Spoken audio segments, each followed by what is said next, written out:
emergency briefing room aboard Unity Station had been designed to accommodate representatives from 3 different civilizations, but it had never felt as crowded as it did now. Captain Dax Thrask entered to find the space packed with senior leadership. President Morrison via holographic link from the White House. Admiral Srel commanding the Imperial contingent. Dr. Rachel Kim representing Earth's Scientific Corps. And 3 assembly representatives whose crystalline forms seemed to shimmer with unusual agitation. Commander Vex was already at his station, pulling up sensor data that made Thrask's stomach sink before anyone had said a word. The holographic display showed the outer solar system, specifically the region beyond Neptune's orbit, where the Alliance had deployed its early warning network of deep space monitoring stations. Or rather, where those stations used to be. "Status report," Thrask said, taking his position at the command table. The lead assembly representative, a being that called itself Curator and spoke through a translation device that rendered its voice as gender-neutral and unsettlingly calm, gestured to the display. 17 hours ago, our outermost monitoring station detected unusual spatial distortions near the heliopause. Standard protocol dictated launching probe clusters to investigate. We deployed 6 advanced reconnaissance drones, technology centuries beyond even Imperial capabilities. The display shifted, showing telemetry data from the probes.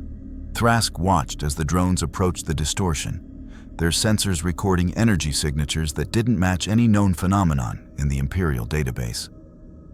The probes transmitted for exactly 4 minutes and 37 seconds. Curator continued. Then simultaneous total systems failure across all 6 units. Not damage, complete atomic disintegration. One moment they existed, the next moment they simply stopped existing at all levels of reality we can measure. President Morrison leaned forward in her holographic projection. Could it have been a natural phenomenon, some kind of stellar anomaly? Negative, Madam President. Dr. Kim pulled up analysis windows around the telemetry data. We've been reviewing the data for the past 6 hours. Whatever destroyed those probes did so with precision and intent.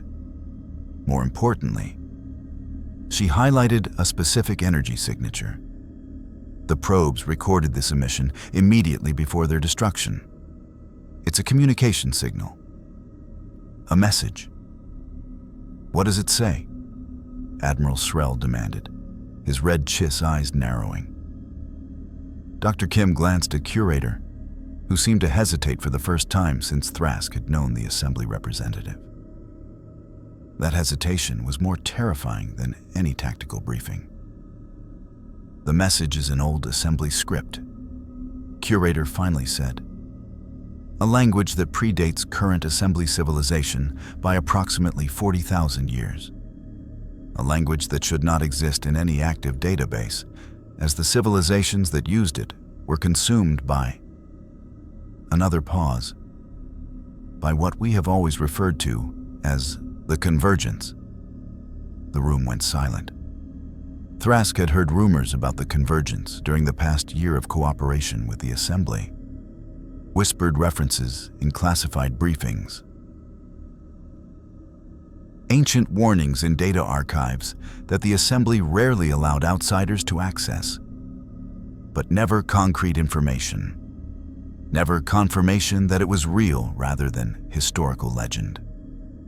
You're saying the civilization that destroyed your probes is 40,000 years old? Morrison's voice was carefully controlled, but Thrask could hear the underlying fear. Worse than that, Curator replied. The Convergence is not a civilization in any sense you understand. It is a process, a universal force that emerges periodically to harvest advanced civilizations. It consumes technology, biological data, cultural information, everything that defines a species, and integrates it into an ever-growing collective consciousness. The civilizations that created old assembly script were the first victims we have records of. They were our predecessors, our creators in many ways. The Convergence consumed them 40 millennia ago. And now it's back, Srel said flatly. That's why you engineered first contact between Earth and the Empire. You needed us ready because you knew this was coming.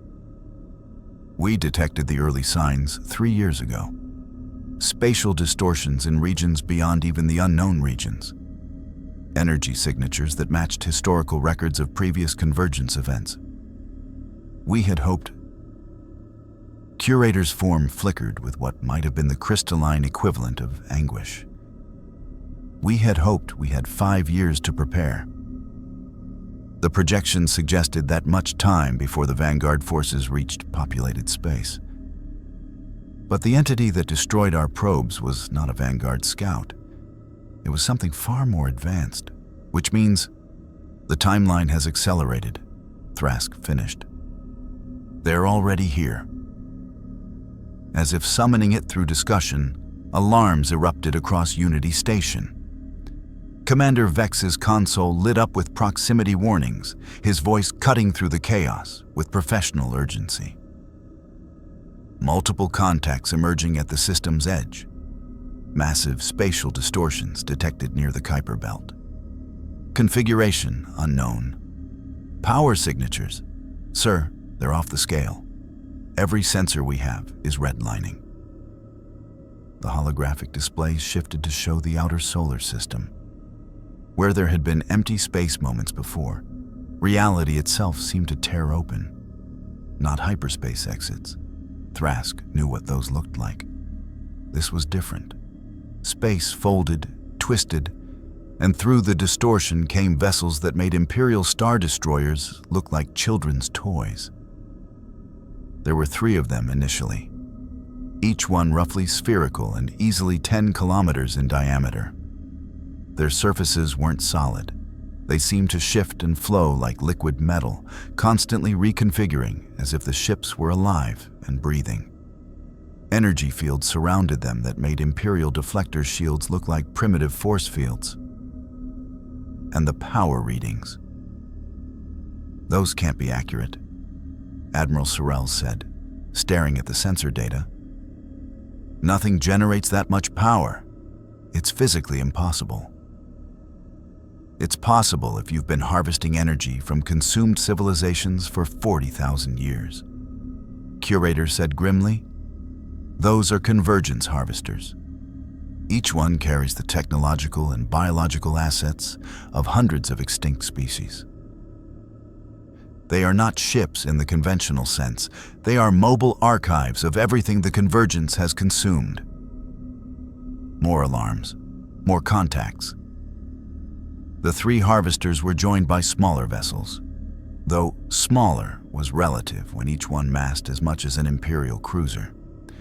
Dozens of them, pouring through the spatial rift like insects from a disturbed hive. How many? Morrison demanded.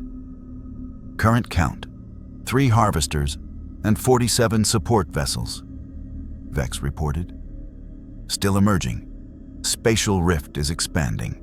Recommend immediate fleet mobilization. Thrask was already moving, his tactical mind shifting into combat mode, even as a deeper part of him recognized the existential horror of what they faced. The Alliance had spent 2 years preparing for this moment, building defenses, integrating technology, training joint military operations.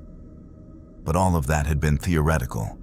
War games and simulations against an enemy they'd never seen. Now the enemy was here, and it was worse than any simulation had predicted. All Alliance vessels to combat stations, he ordered across the command network. Imperial fleet, form defensive perimeter at Mars orbit. Earth forces, deploy orbital defense platforms and prepare surface-to-space weapons batteries. Assembly ships, I need tactical intelligence. What are their capabilities? What are their weaknesses? They adapt, Curator said, and there was something like despair in the translated voice. That is their greatest strength and their most terrifying quality. Every weapon used against them is analyzed, countered, and integrated into their defensive matrix. Energy weapons, kinetic weapons, biological agents, dimensional attacks. The Convergence has encountered them all over 40 millennia. They learn, they adapt, and they become immune. Then how the hell do we fight them? General Webb's voice came through the link from Earth's military command. You survived the first engagement. Curator replied. You force them to reveal their capabilities, and then you adapt faster than they do. It's the only way any civilization has ever temporarily driven them back. But understand, no civilization has ever permanently defeated the Convergence. At best, you buy time. At best, you make yourselves too costly to harvest immediately. But eventually, they always return. And eventually, they always win. The displays showed the Convergence fleet advancing into the solar system, moving with purpose toward the inner planets, toward Earth. They weren't broadcasting demands or attempting communication. They simply came, inexorable as gravity, ancient as entropy. President Morrison's holographic form stood straighter, and Thrask saw the same determination he'd witnessed 2 years ago when she'd refused to surrender without a fight. Then we'll be the first civilization to do more than temporarily drive them back. We've got something they don't expect. 3 civilizations that learned to work together in 4 days. We adapted once. We'll adapt again. Madam President, this is not the same as fighting the Empire, Srel warned. I've reviewed the Assembly's historical records. The Convergence has consumed civilizations far more advanced than ours. Species that mastered dimensional travel that could manipulate space-time itself. They all fell. What makes you think we can do better? Morrison smiled without humor. Because we're human, and humans are really, really good at surviving things that should kill us. Captain Thrask proved that when he crashed a kinetic penetrator into his own ship to save my species from annihilation. The Assembly proved it by surviving 40,000 years knowing this threat existed. And the Empire proved it by adapting quickly enough to negotiate peace instead of pursuing genocidal occupation. We're stubborn, we're innovative, and we don't know when to quit. That's our advantage. Thrask felt something ignite in his chest. The same feeling he'd experienced when he'd refused Admiral Corlin's order to bomb Tokyo. The feeling of choosing to fight even when the odds were impossible, simply because surrender meant becoming something worse than dead. Then let's give them a fight they'll remember, he said. All ships, battle formation Delta 7. We engage at maximum range with mixed munitions, force them to reveal defensive capabilities. Dr. Kim, I need your team analyzing every second of sensor data. Find me a pattern, find me a weakness, find me anything we can exploit. Assembly fleet will provide support, Curator said. But Captain Thrask, understand what you're facing. Each harvester contains the accumulated knowledge of hundreds of civilizations. They will analyze your tactics, your weapons, your very thought processes. They will learn how you fight, and then they will counter it with solutions derived from millennia of warfare against species far older than yours. Good, Thrask replied. That means they're not invincible. They're just experienced. And experience can make you predictable. Commander Vex, signal the fleet. Weapons free. Let's see what 40,000 years of accumulated knowledge does against 2 years of desperate cooperation. The Alliance fleet began moving into position.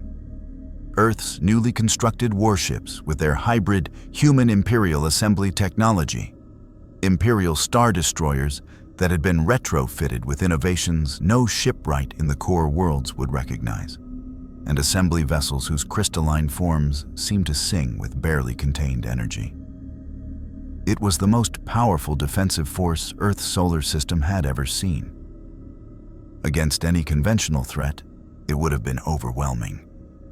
Against the Convergence, it might buy them enough time to understand what they faced before they died. The Convergence fleet continued its advance, unhurried and unstoppable. They had time. They had patience. They had consumed 1,000 civilizations and would consume 1,000 more.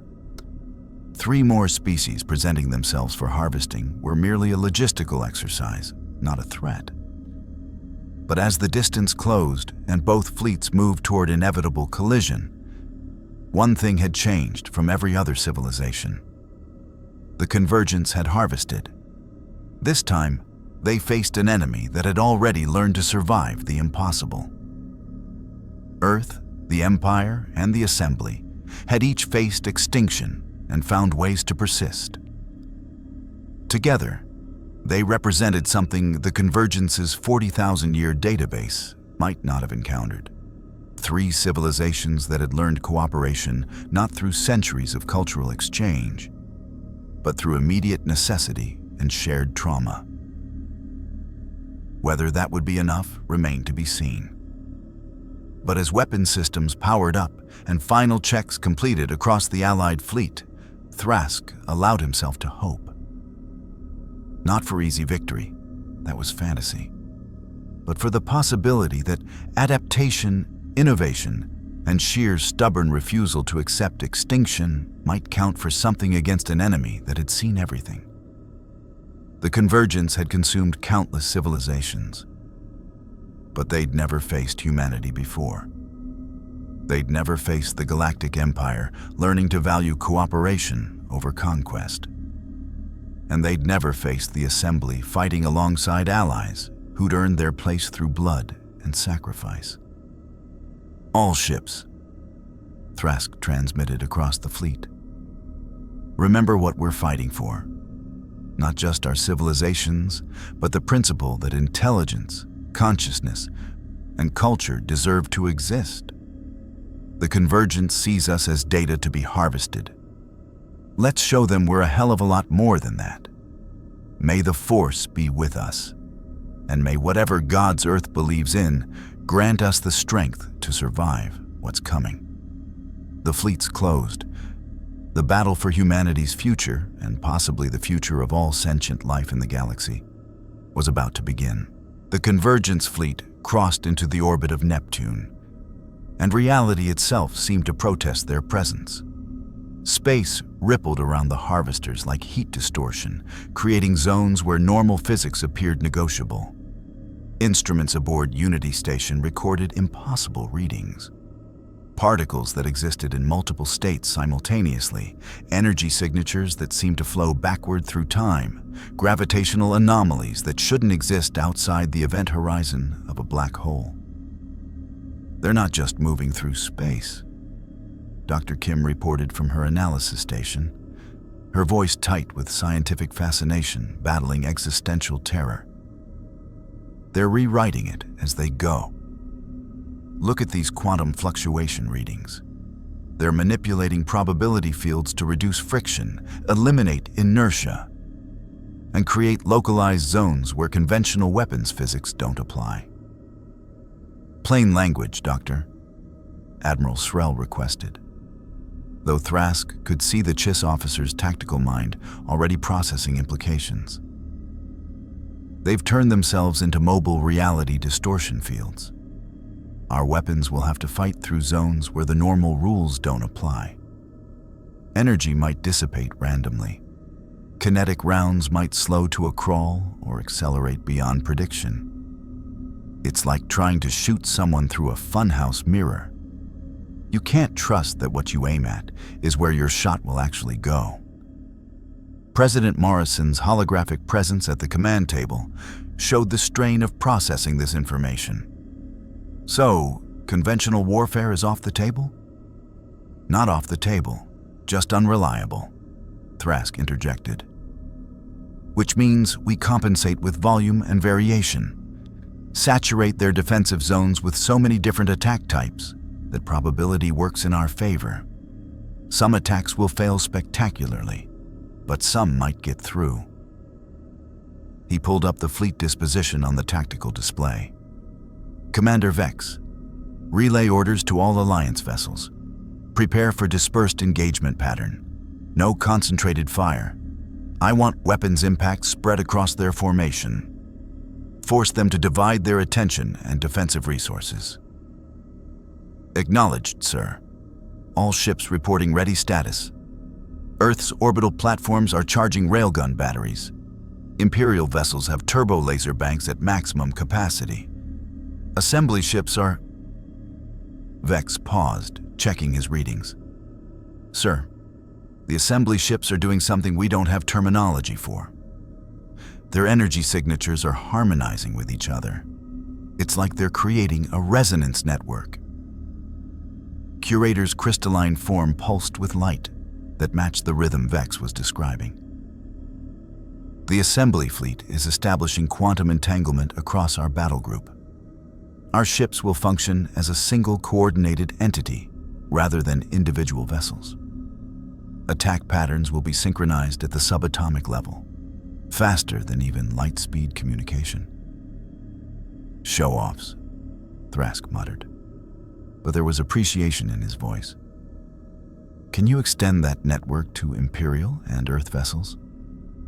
Partial integration is possible. Your ships lack the necessary quantum interface systems, but we can provide targeting coordination and threat assessment in real time. You'll see what we see, as we see it, with zero lag.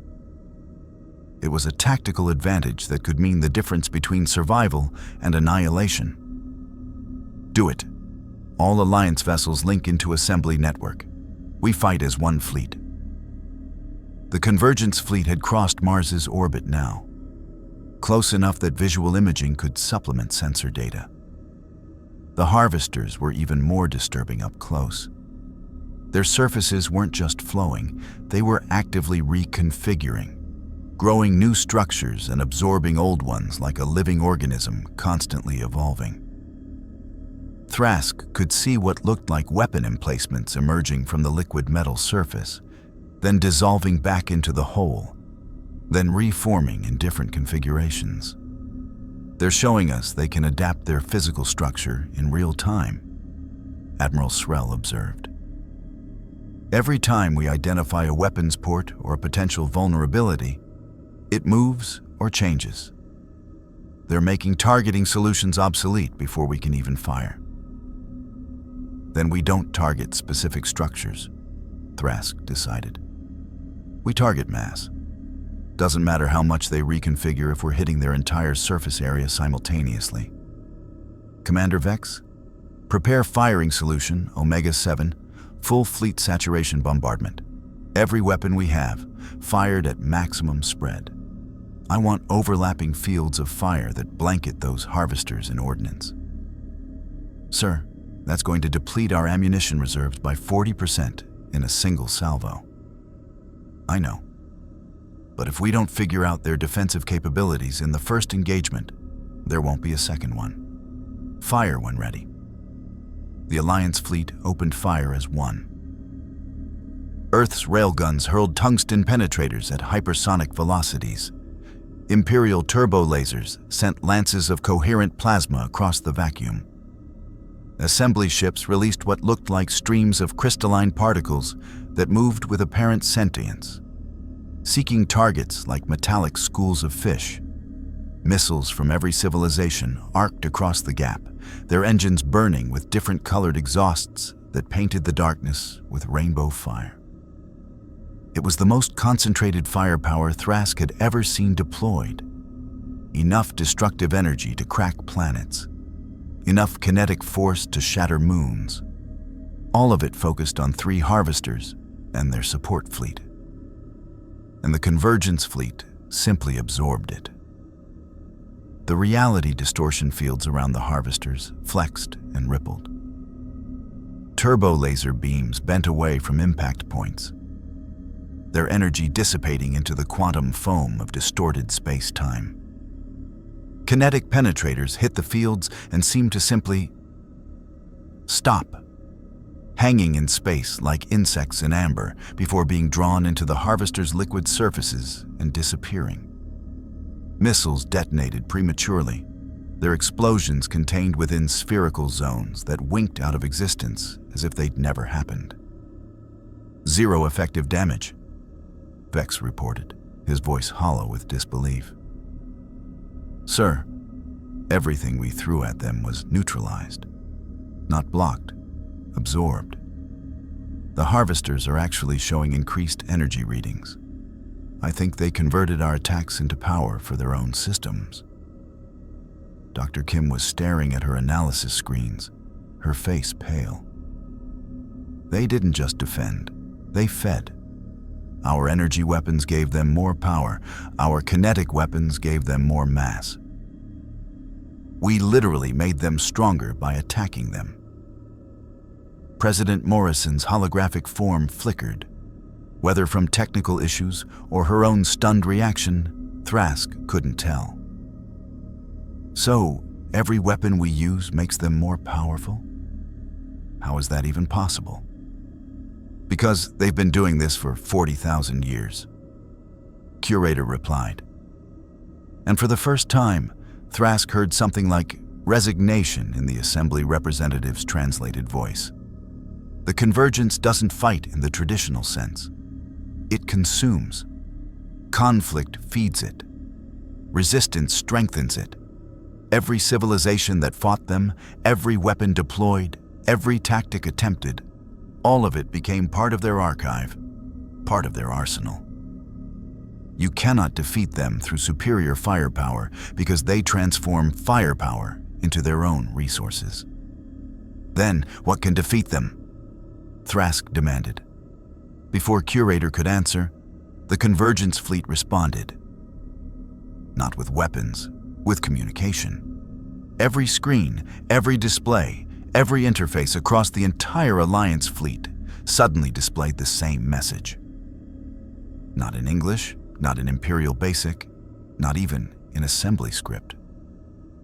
The message appeared as pure information, translated simultaneously into whatever format each viewer could comprehend. We are Convergence. We are the sum of 1,000 civilizations. We are the inevitable conclusion of technological evolution. Resistance is incorporation. Delayed. Surrender is incorporation expedited. Choose. They're giving us an ultimatum, Admiral Srell said unnecessarily. Just like I gave Earth 2 years ago. And just like Earth, we're not accepting it, Morrison snapped. Thrask, there has to be a way to fight them. The Assembly survived for 40,000 years knowing this threat existed. That means survival is possible. Survival through evasion, Curator corrected. The Assembly mastered the art of hiding, of making ourselves uninteresting to the Convergence, of existing beneath their notice. But Earth and the Empire are not subtle. You announced yourselves through warfare and nuclear weapons and hyperspace drives. You cannot hide from something you've already attracted. Thrask studied the tactical display, his mind racing through options. Conventional weapons fed the enemy. Running wasn't possible, they'd be hunted down. Surrender meant extinction of everything that made their civilizations worth preserving. Which left? Unconventional warfare, he said slowly. Everything we just threw at them was technology they've seen before. Energy weapons, kinetics, explosives. They've encountered all of it across 1,000 harvested civilizations. But we have something new. Something that might not be in their archive. What? Morrison leaned forward eagerly. Earth's creativity and the Empire's willingness to try desperate tactics, combined with Assembly knowledge of what hasn't worked in the past. Thrask pulled up schematics of Earth's defensive systems. Dr. Kim, That research you did on the Convergence probes, you said they disintegrated the drones at the atomic level. How? Some kind of quantum dissolution field. It basically convinced the matter that it didn't exist, and reality agreed. But Dax, we can't weaponize that. We don't have technology anywhere near that advanced. We don't need to weaponize it. We need to disrupt it. Thrask was pulling up files now, correlating data from multiple sources. The Convergence operates through quantum manipulation. They're rewriting reality on the fly. But quantum systems are notoriously sensitive to observation and interference. What if we don't try to shoot them? What if we try to jam them? Admiral Srell caught on immediately. Quantum interference. If we can generate enough quantum noise, we might destabilize their reality manipulation fields. But that would require more computing power than all our ships combined possess. We'd need quantum processors operating at scales we haven't achieved. Earth has achieved it, Dr. Kim said suddenly, her eyes widening. The quantum research facility in Switzerland. They built a quantum computer last year that can maintain stable entanglement across 10,000 qubits. It was designed to crack Imperial encryption protocols, but if we repurpose it as a quantum noise generator, how long to set that up? Thrask asked. If we drop every other priority? Maybe 4 hours. But Dax, that facility is on Earth's surface. If the Convergence decides to bombard it from orbit, there's nothing we can do to protect it. Then we don't give them 4 hours to figure out what we're doing. Thrask turned to the fleet command channel. All Alliance vessels, fall back to Earth orbit. Make it look like a retreat.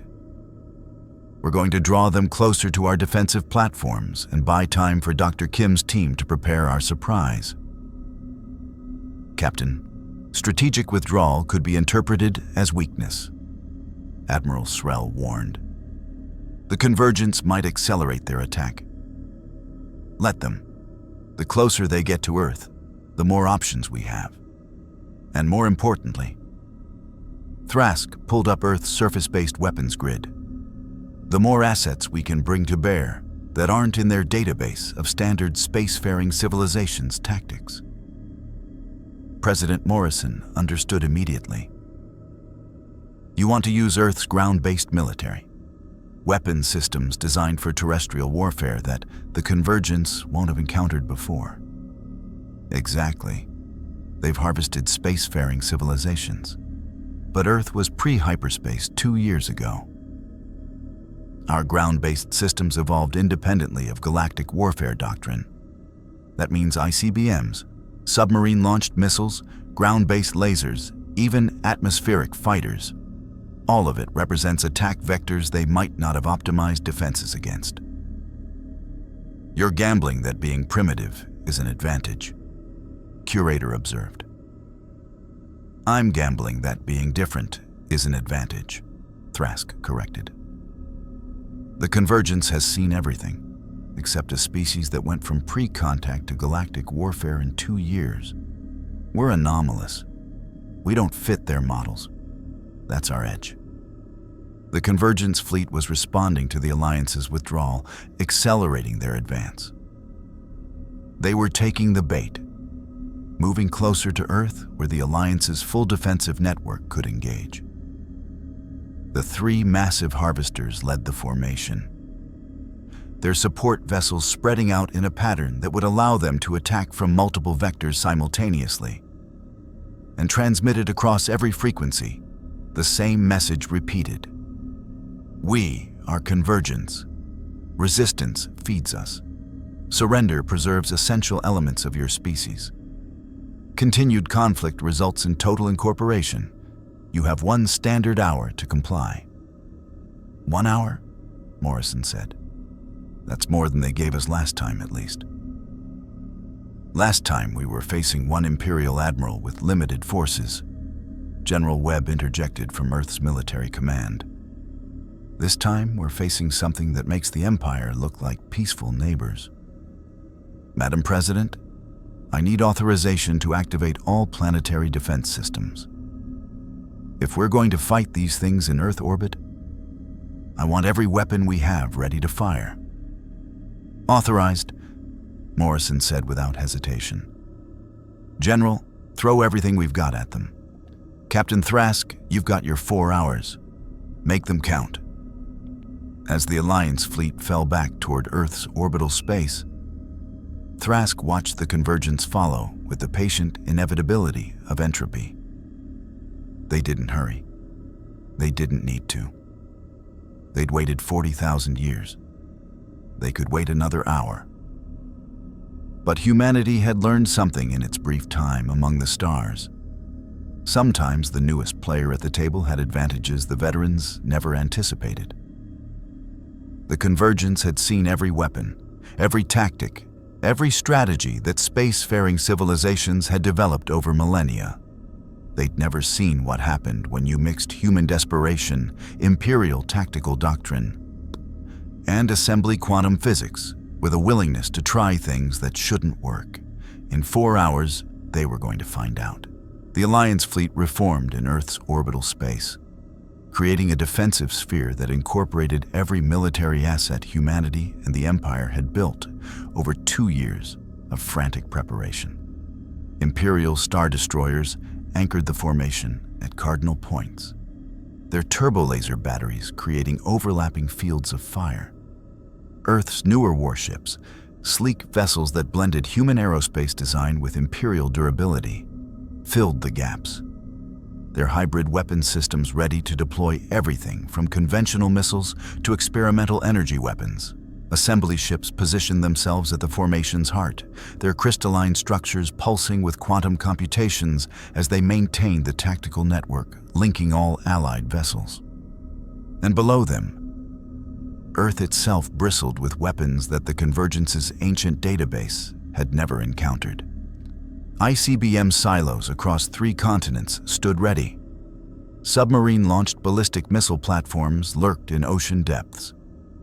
Ground-based laser installations powered up, their targeting systems locked on the approaching enemy. Even civilian airports had been converted to launch platforms for atmospheric fighters that could reach the edge of space for brief, desperate strikes. Captain Thrask stood on Unity Station's command deck, watching the tactical display with the cold focus that came from knowing you were about to commit every resource to a battle you couldn't afford to lose. 43 minutes remained on the Convergence's ultimatum. Dr. Kim's quantum interference generator was still 3 hours from operational status, which meant they needed to buy time. And buying time against an enemy that could absorb conventional weapons required tactics so unconventional that insane might be a more accurate descriptor. Status on Earth's ground-based systems? Thrask asked. Commander Vex pulled up the planetary defense grid. All ICBM platforms report ready. Nuclear arsenals are armed and targeted. Ground-based railguns, the ones we installed last year using Imperial acceleration technology, are charged and tracking the Convergence fleet. Atmospheric fighter wings are on standby, though, sir, respectfully, sending pilots into space on atmospheric craft is suicide. Noted. Prepare them anyway. We'll use them as a distraction if needed. Thrask turned to Admiral Srel, whose Star Destroyer Relentless held position at the formation's northern anchor. Admiral, I need your honest tactical assessment. Can we hold Earth orbit against those harvesters? Srel's red eyes studied the display with the calculating gaze of a career military officer who'd survived dozens of engagements. Under normal circumstances, no. They outmass us. Their technology is superior, and they demonstrated complete immunity to our weapons. But these aren't normal circumstances. We're defending our home territory with an enemy that's never encountered Earth-specific tactics. And we have assembly support providing capabilities I still don't fully understand. He paused. I'd rate our chances at 15%. 20 if Dr. Kim's quantum generator works as theorized. 20% is better than the 0% we had when Jakarta burned. President Morrison interjected from her secure bunker beneath the White House. Captain, we're with you. Whatever you need, whatever desperate plan you're considering, Earth stands ready. Thrask felt the weight of that trust settle on his shoulders. 2 years ago, he'd been an Imperial officer following orders to subjugate a primitive world. Now he was defending that world against an existential threat, trusted by the very people he'd once been sent to conquer. Redemption, he thought, came in strange forms. Then here's the plan, he said, pulling up a tactical overlay that showed Earth, the Alliance fleet, and the approaching Convergence vessels. The Convergence expects us to fight like a spacefaring civilization. Concentrated fire, fleet maneuvers, tactical withdrawals. Instead, we're going to fight like Earth fought the Empire. Asymmetrically, unpredictably, and with absolute disregard for their expectations. He highlighted the 3 harvesters now entering lunar orbit. Those ships feed on energy and mass. Every weapon we fire at them conventionally makes them stronger. So we stop feeding them. No energy weapons, no kinetic penetrators, no explosives. We're going dark on everything in their database. Then how do we damage them? General Webb demanded. We don't damage them. We confuse them. We overwhelm their adaptive capabilities with stimulus they can't categorize. Thrask pulled up schematics of humanity's most primitive military systems, technologies that predated even the invention of gunpowder. Earth's history is full of weapons that rely on principles other than energy or kinetics. Chemical agents, biological vectors, psychological warfare, information attacks. We use everything that doesn't fit standard galactic warfare doctrine. Dr. Kim looked skeptical. Dax, those harvesters exist partially outside normal space-time. Chemical weapons won't reach them. Biological agents need organic matter to infect. And psychological warfare requires a psychology we understand. We don't even know if the Convergence has minds in any sense we'd recognize. Which is exactly why it might work. They've optimized their defenses against conventional threats over 40,000 years. They've never needed defenses against unconventional approaches because spacefaring civilizations abandon primitive tactics in favor of more efficient methods. But Earth didn't have that luxury. We kept our old weapons even as we developed new ones. Curator's crystalline form pulsed with what might have been approval. The Assembly attempted similar reasoning 17,000 years ago. We deployed information warfare against the Convergence. Viral data packets designed to corrupt their processing systems. It failed because they simply absorbed the data and incorporated it into their knowledge base. But Captain Thrask is correct that Earth's recent emergence creates unique opportunities. Your civilization's tactics are not yet optimized for space warfare, which means they're not yet predictable to an entity that has seen optimal tactics repeated across millennia. So, our incompetence is an advantage, Admiral Sorrell said dryly. Comforting. Our adaptability is an advantage, Thrask corrected. Prepare the following. Every ship in the fleet will dump coolant and waste materials in a dispersal pattern around the harvesters. Create a cloud of debris they'll need to process. Simultaneously, Earth's ground-based systems will launch everything that produces electromagnetic interference, chaff, electronic countermeasures, communications jamming. We're going to create the noisiest, messiest battlefield possible. That still doesn't damage them, Webb protested. No, but it forces them to expend processing power analyzing threats that aren't actually dangerous. While they're busy categorizing our garbage and static, we hit them with the actual attack. Every nuclear weapon Earth has left, launched simultaneously from submarines, ground platforms, and orbital delivery systems. But not at the harvesters, at each other. The command center went silent as everyone processed what Thrask had just proposed. You want to detonate nuclear weapons in our own defensive formation? Morrison's voice was carefully neutral, but Thrask could hear the strain. Specifically, I want to create overlapping nuclear detonations in the space between our fleet and theirs. The harvesters demonstrated they can absorb energy from conventional attacks. But what happens when they try to absorb energy from hundreds of nuclear detonations happening simultaneously in an overlapping field? Can they process that much input at once, or does it overwhelm their systems? You're proposing we create an artificial stellar event in Earth's orbital space, Dr. Kim said slowly. The radiation alone would fry half our systems. The electromagnetic pulse would knock out communications, and the thermal bloom would be visible from Mars. I know.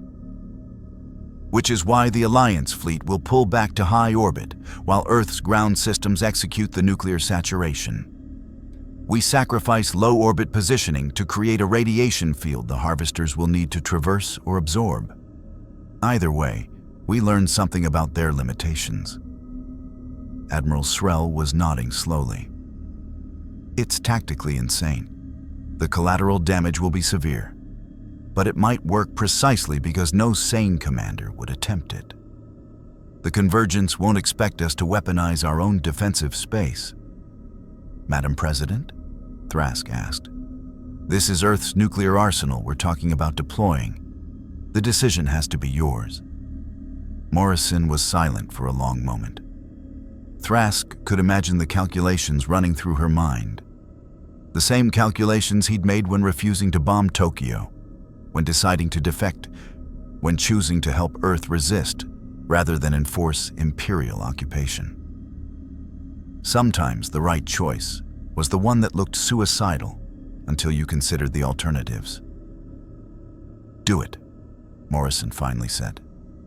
General Webb, coordinate with Captain Thrask. Deploy every nuclear weapon we have according to his specifications. If we're going to die, let's die doing something the Convergence's 40,000-year database never anticipated. The Convergence fleet had crossed into Earth's orbital space, their reality distortion fields creating visible ripples in the fabric of space-time. They moved with the unhurried confidence of predators who'd never encountered prey capable of meaningful resistance. The harvesters' liquid metal surfaces continued their constant reconfiguration, growing new structures and absorbing old ones in patterns that hurt to watch. And then they broadcast again, this time with images accompanying the text. The images showed worlds, hundreds of them, stripped to barren rock. Civilizations reduced to data. Billions of beings whose entire existence now resided in the Convergence's archive. Their cultures extinct, their technologies incorporated, their histories preserved only as information in an ancient database. This is inevitability. These civilizations resisted. These civilizations were incorporated. Resistance delayed their absorption by decades. Cooperation would have preserved more essential elements. Choose. 20 minutes remained on the ultimatum. Across Earth's surface, missile hatches opened in silos that hadn't fired since the failed nuclear strike 2 years ago. Submarines surfaced in oceans worldwide, their launch tubes flooding as crews prepared to deploy payloads designed to end civilizations. In orbit, the Alliance fleet began its calculated withdrawal, pulling back to positions that would protect them from the nuclear detonations about to saturate their former defensive zone. This is going to hurt, Commander Vex observed quietly, watching the deployment coordinates update on his tactical display. Everything worthwhile hurts, Thrask replied. Prepare to execute on my mark. All ships confirm withdrawal to safe distance. Earth ground systems confirm firing solutions. Assembly vessels, I need you maintaining quantum network even through the radiation bloom. We need real-time data on how the harvesters respond. Network will hold, Curator confirmed.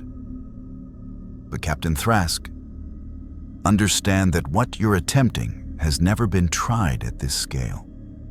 If the harvesters simply absorb all the energy from your nuclear detonations, they will emerge from this engagement significantly more powerful than when they entered. Then we'll cross that bridge when we come to it.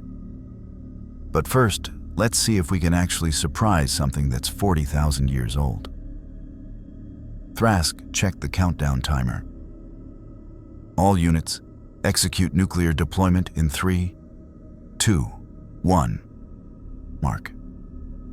From 3 continents and 5 oceans, humanity's nuclear arsenal launched in a coordinated sequence that represented the largest single weapons deployment in Earth's history.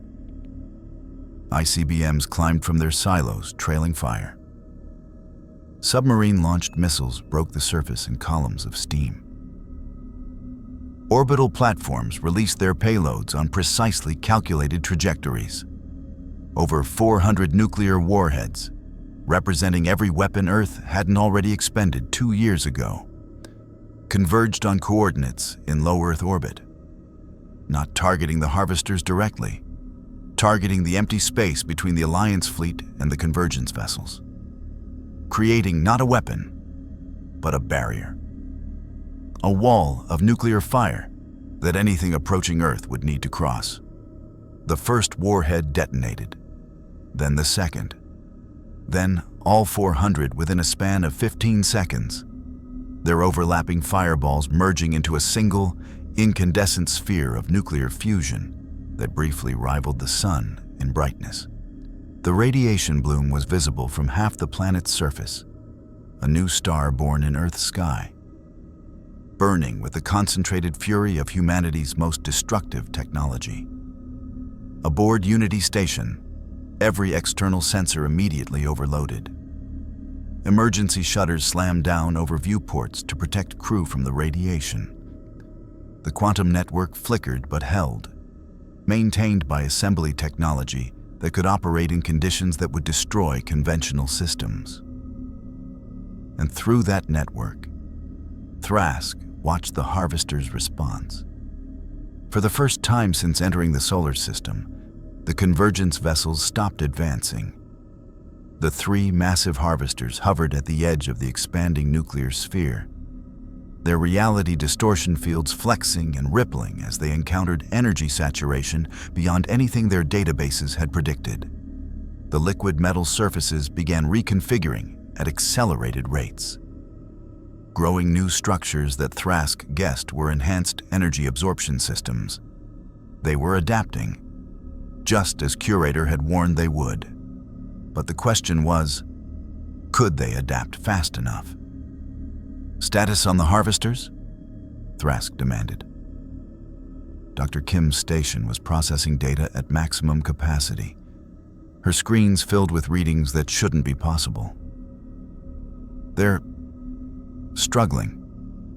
The overlapping detonations created quantum interference patterns. The harvesters are trying to absorb the energy, but it's coming from too many directions simultaneously. It's like trying to drink from 400 fire hoses at once. Theoretically possible, but practically overwhelming. Define struggling, Admiral Shrell pressed. Their reality distortion fields are fluctuating, flickering in and out of stability.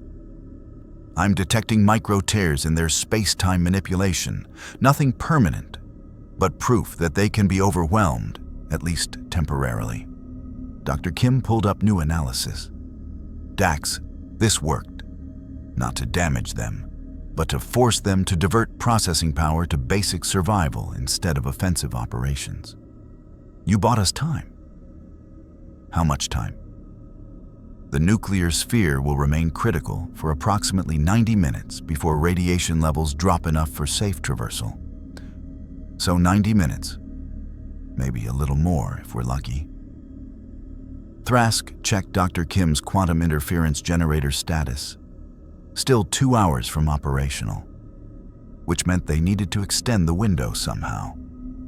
Can we maintain the nuclear barrier? Launch additional weapons to keep the radiation levels critical? General Webb answered from Earth's command center, his voice grim. Negative, Captain. That was our entire remaining nuclear stockpile. We're out of atomic weapons. If this doesn't work, we have no fallback. President Morrison's holographic form appeared at the command table, and Thrask saw she'd been joined by other world leaders, China's premier, Russia's president, the European Union's High Commissioner. The resistance was unified again, just as it had been 2 years ago when facing Imperial bombardment. Captain Thrask, Morrison said formally, you just deployed every nuclear weapon Earth possessed in a single engagement. The radiation levels are catastrophic. The electromagnetic pulse has knocked out communications across 3 continents. Half our satellite network is offline. And according to our science teams, we've created a radioactive barrier that will persist for months, potentially blocking commercial space traffic and disrupting our orbital infrastructure. Thrask waited for the condemnation.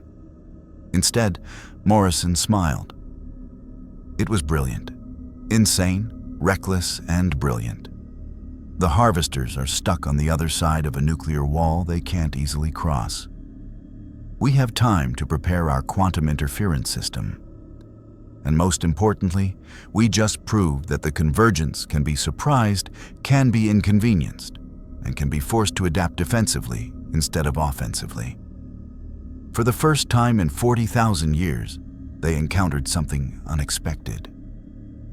The question is whether unexpected is enough, Thrask said. Curator, your assessment?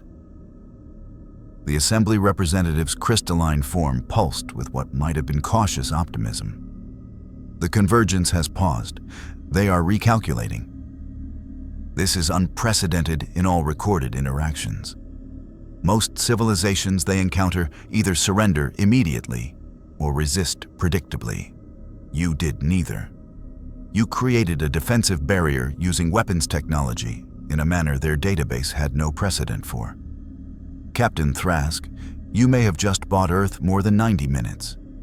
You may have bought respect. Respect from a 40,000-year-old harvesting force? Admiral Srell sounded skeptical. They're machines, not diplomats. They are both, Curator corrected.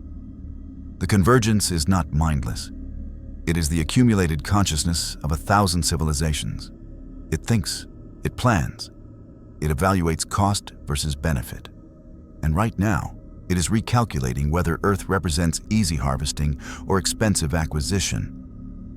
If the cost is high enough, they may choose to bypass this system and return later when circumstances favor them. Or they might decide we're too dangerous to leave alive and come through that barrier regardless of cost, Thrask observed. Either way, we need to be ready. Dr. Kim, I want status updates on the quantum generator every 15 minutes. Commander Vex, monitor the harvesters through the assembly network. The moment they start moving through that radiation field, I need to know. And someone get me a damage assessment on Earth's satellite infrastructure. We're going to need communications when this goes to the next phase. The next 2 hours would determine everything. Whether humanity's desperate gambit had bought enough time to deploy their real weapon. Whether the Convergence could be stopped or merely delayed. Whether 3 civilizations that had learned to cooperate through crisis could face down an enemy that had consumed 1,000 others. But for now, for this moment, the harvesters sat on the wrong side of a wall of nuclear fire, and Earth still lived. It was enough. It had to be enough. Because if it wasn't, there would be no second chance. The nuclear barrier held for 73 minutes before the Convergence began probing its limits. Through the Assembly's quantum network, Thrask watched as the harvesters deployed smaller vessels, drones perhaps, or expendable scouts, into the radioactive sphere. The drones didn't try to push through. Instead, they sampled the radiation field, analyzing its composition, measuring its intensity, mapping its boundaries like scientists studying a particularly interesting natural phenomenon. Which, Thrask realized with growing unease, was exactly what they were doing. The Convergence wasn't being stopped by the nuclear barrier. It was learning from it. They're treating this like a research opportunity, Dr. Kim observed, her voice tight with the same realization. Every second they spend analyzing our barrier is adding to their database. The next civilization that tries this tactic won't surprise them. Then we make sure there isn't a next civilization, Thrask replied. Status on the quantum interference generator? 58 minutes to operational status. The Swiss facility is working miracles, but recalibrating a quantum computer to function as a reality manipulation jammer isn't exactly in the standard instruction manual. They're improvising as fast as they can. 58 minutes. The Convergence drones were already beginning to navigate the outer edges of the radiation field, their reality distortion fields adapting to create protective bubbles that shielded them from the worst effects. At their current rate of adaptation, Thrask estimated they'd find a viable path through the barrier in 40 to 45 minutes. They were going to be at least 15 minutes short.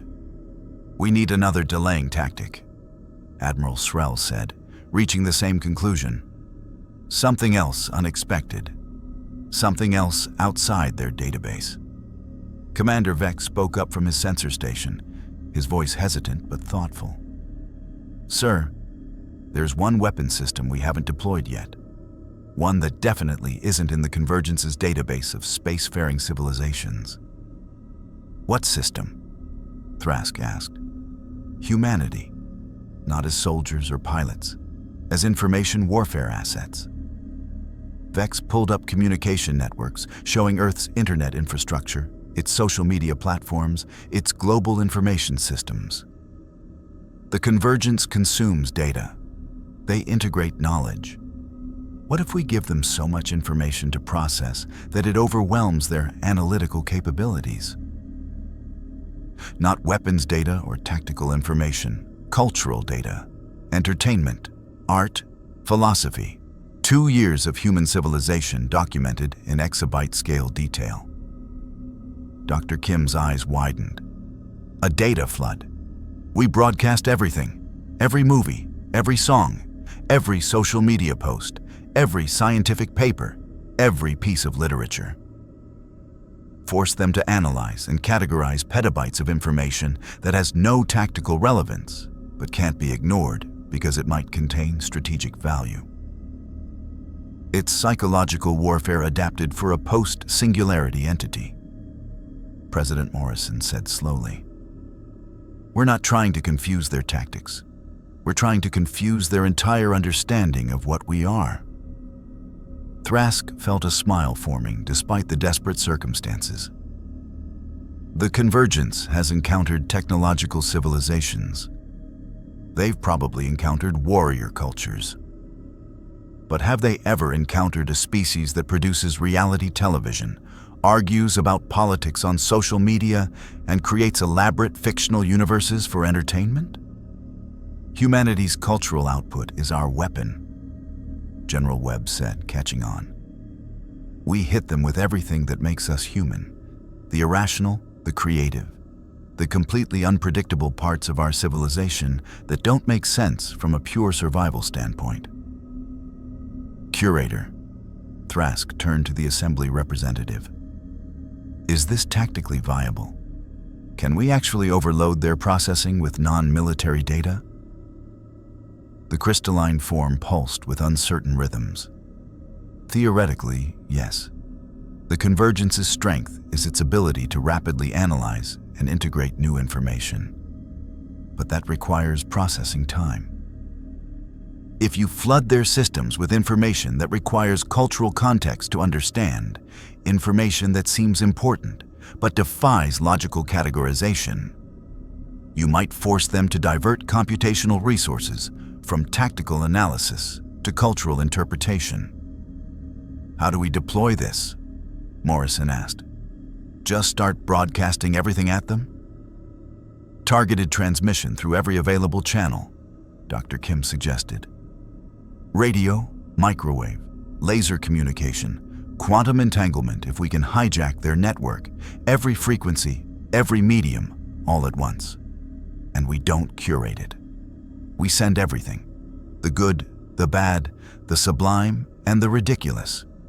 2 years of human culture merging with galactic awareness, completely unfiltered. Admiral Srell looked dubious. You're proposing we weaponize human civilization's information output. That's either brilliant or the most absurd military tactic I've encountered in 30 years of service. Why not both? Thrask replied. Commander Vex, coordinate with Earth's communications networks. I want every broadcasting station, every internet hub, every satellite uplink directed at those harvesters. Open channel, maximum power, simultaneous transmission. Give them everything. What about operational security? General Webb asked. We'd be broadcasting our entire civilization's cultural database.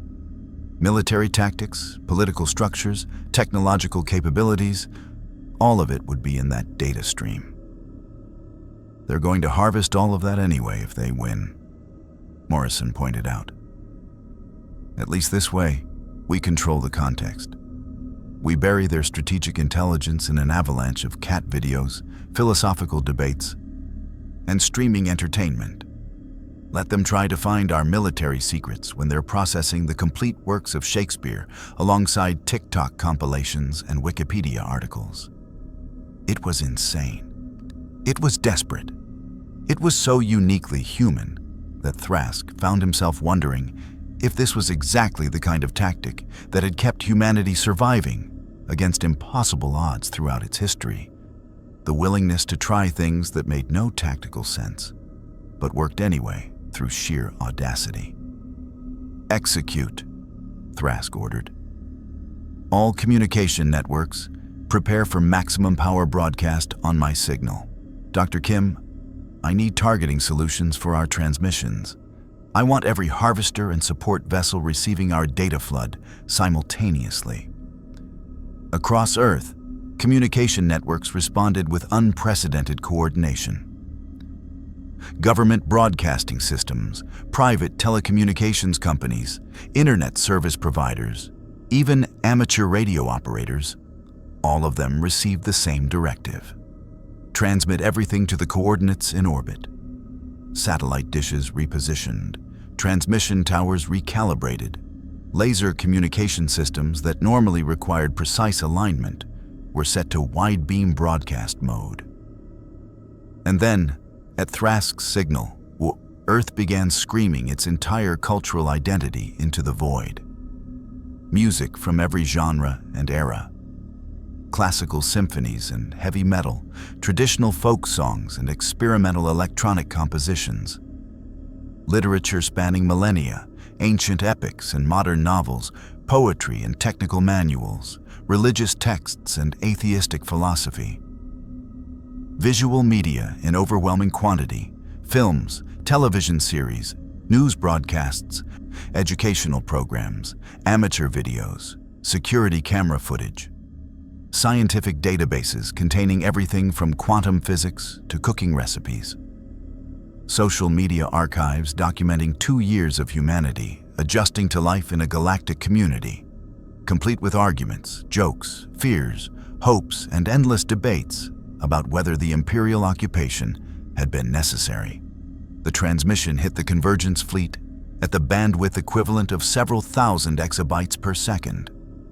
More information than most civilizations generated in centuries, compressed into a continuous stream that couldn't be ignored because it came from the same species that had just created a nuclear barrier and demonstrated unpredictable tactical innovation. Through the quantum network, Thrask watched the harvesters' response. Their liquid metal surfaces rippled with increased activity. New structures formed and dissolved at accelerated rates. Energy consumption spiked across their entire formation as they allocated processing power to analyzing the incoming data flood. And critically, they stopped advancing through the radiation barrier. "It's working," Dr. Kim reported, her voice filled with disbelief. "The harvesters have halted their probe efforts. All 3 vessels are diverting energy to what looks like data processing systems. They're actually trying to analyze everything we're sending them." "How long will this buy us?" Admiral Srell asked. "Unknown. But sir, look at these energy patterns." Dr. Kim highlighted fluctuations in the harvester's power signatures. "They're struggling to categorize our information. It doesn't fit their existing frameworks. Technological data they can integrate easily, but cultural context, artistic interpretation, humor, these are concepts that require subjective understanding, not just factual analysis. They're encountering information that can't be properly understood without experiencing what it means to be human." Curator's form pulsed with what might have been surprised respect. "You're teaching them through overwhelming exposition. The Convergence has consumed 1,000 civilizations. But they've always harvested worlds after conflict, after the fighting was over. They've acquired technological remnants and historical records, but rarely active, living cultures at their peak of expression. You're showing them humanity while it still lives, breathes, creates, argues, and exists in all its contradictory complexity. Will it stop them?" Morrison asked the question everyone was thinking. "No," Curator admitted. "Eventually, they will finish processing your cultural data, categorize what can be categorized, and store what can't be immediately understood for future analysis. But you've accomplished something remarkable. You've made the Convergence curious. That emotion, if they still experience emotions in any meaningful sense, is rare for an entity that has seen everything." Thrask checked the countdown to quantum generator operational status. 37 minutes. The harvesters had stopped advancing but were processing the data flood at rates that suggested they'd finish their analysis in perhaps 20 to 25 minutes. Still short, they needed more time. "Vex, can we maintain the broadcast? Keep sending them new information?" "Sir, we've already transmitted most of Earth's digitally accessible cultural archive. We could start repeating material, but they'd recognize the redundancy almost immediately. Unless..." Vex paused, clearly considering something. "Unless we start generating new content. Live broadcasts, real-time information they can't predict because it hasn't been created yet." "You want to live stream our resistance to an alien harvesting fleet?" General Webb sounded incredulous. "That's your tactical proposal?" "It maintains informational novelty," Dr. Kim interjected. "If we broadcast continuous new content, news coverage, public reactions, even our military planning discussions, they have to keep processing in real time. They can't pre-analyze information that doesn't exist yet." President Morrison made a decision that would later be studied in military academies across 3 civilizations. "Do it. Open channel to the Convergence fleet. They want to understand humanity. Let's show them exactly what they're trying to harvest. Commander Vex, patch me through to every broadcast network on Earth. If we're going down talking." 30 seconds later, President Catherine Morrison's face appeared on screens worldwide and through transmission to the harvesters, presumably on whatever passed for view screens in vessels that existed partially outside normal space-time. "Convergence Fleet, this is President Catherine Morrison of Earth. You've spent the last hour analyzing our cultural database. You've processed our history, our art, our scientific achievements, and probably our embarrassing social media arguments. You've learned about humanity as data. Now let me tell you about us as people. She spoke for 7 minutes. Not about military capabilities or surrender terms. About what it meant to be human in a universe that kept proving itself larger and more dangerous than anticipated. About the fear Earth's population felt watching those harvesters approach. About the determination to preserve not just human life, but human culture. The messy, irrational, beautiful chaos that made civilization worth defending. About 2 years ago, when another fleet had arrived demanding submission, and how humanity had learned that survival sometimes required compromise. But compromise didn't mean surrender. You're 40,000 years old, Morrison concluded. You've consumed 1,000 civilizations. You know more about the universe than we might learn in millennia. But I don't think you understand what it costs to be finite. To know your time is limited. To create and love and fight and die, knowing that everything you build might not last. That's the human condition. That's what you're trying to harvest. And I'm asking you, not as a military leader, not as a politician, but as a human being talking to whatever consciousness exists in those vessels. Is knowledge without context really worth destroying the context to obtain it? The transmission ended. Silence fell across the command deck. No one spoke, no one moved.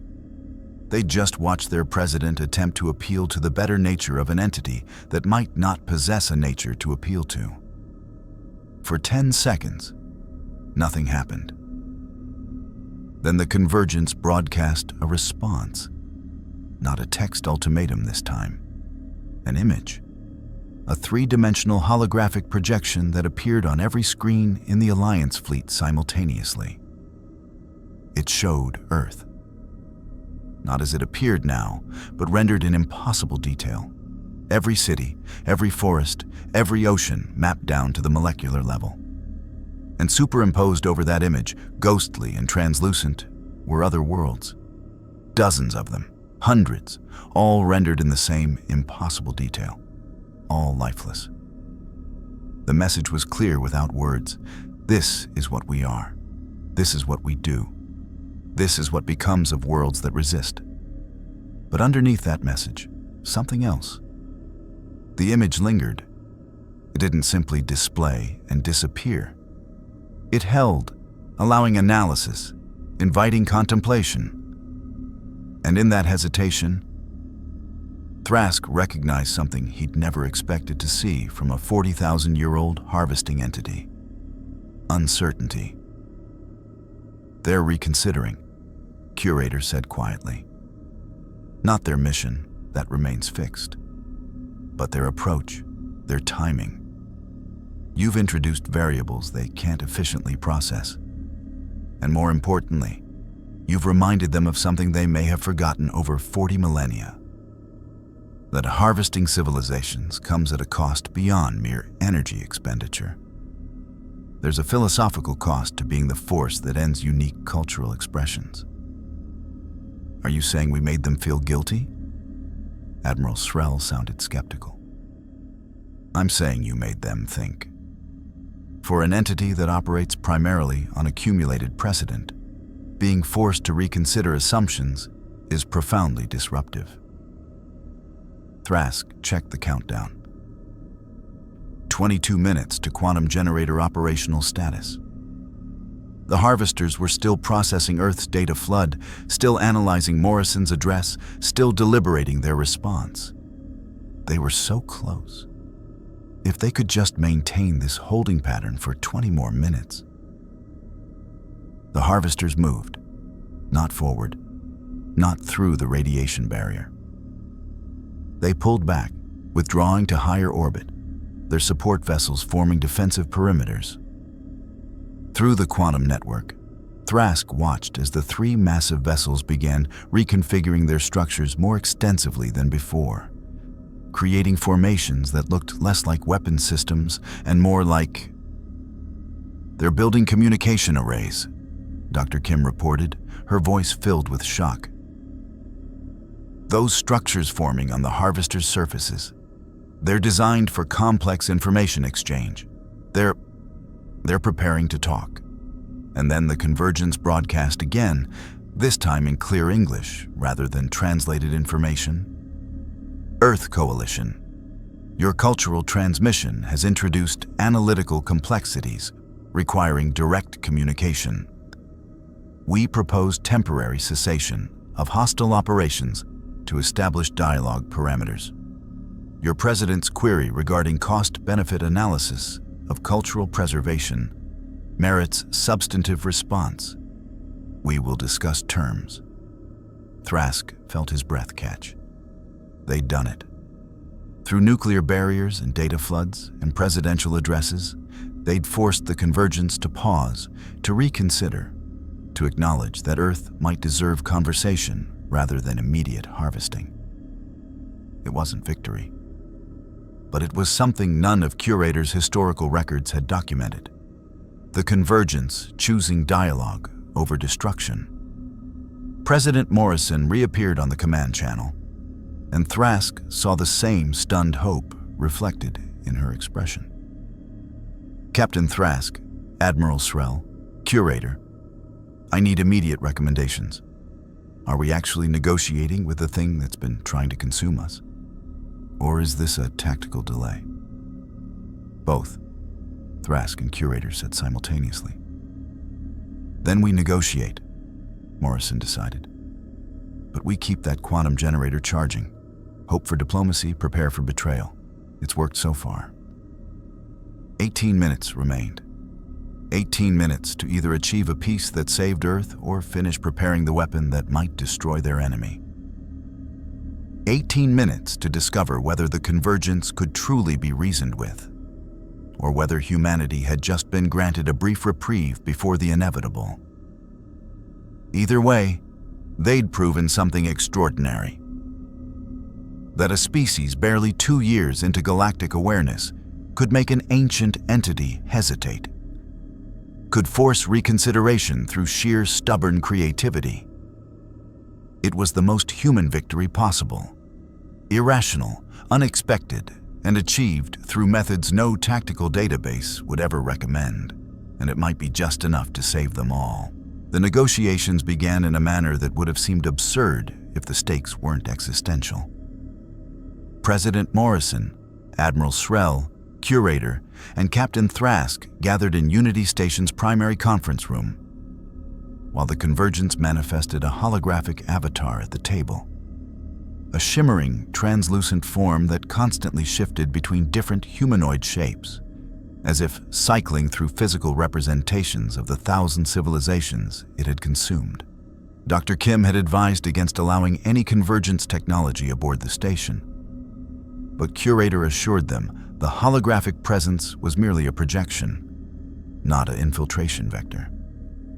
They're attempting diplomacy in a format we can comprehend, the Assembly representative explained. This is unprecedented. The Convergence has never negotiated before. They're improvising. The avatar settled into a relatively stable form, vaguely humanoid, gender-neutral, with features that seemed to average characteristics from multiple species into something that was simultaneously familiar and alien.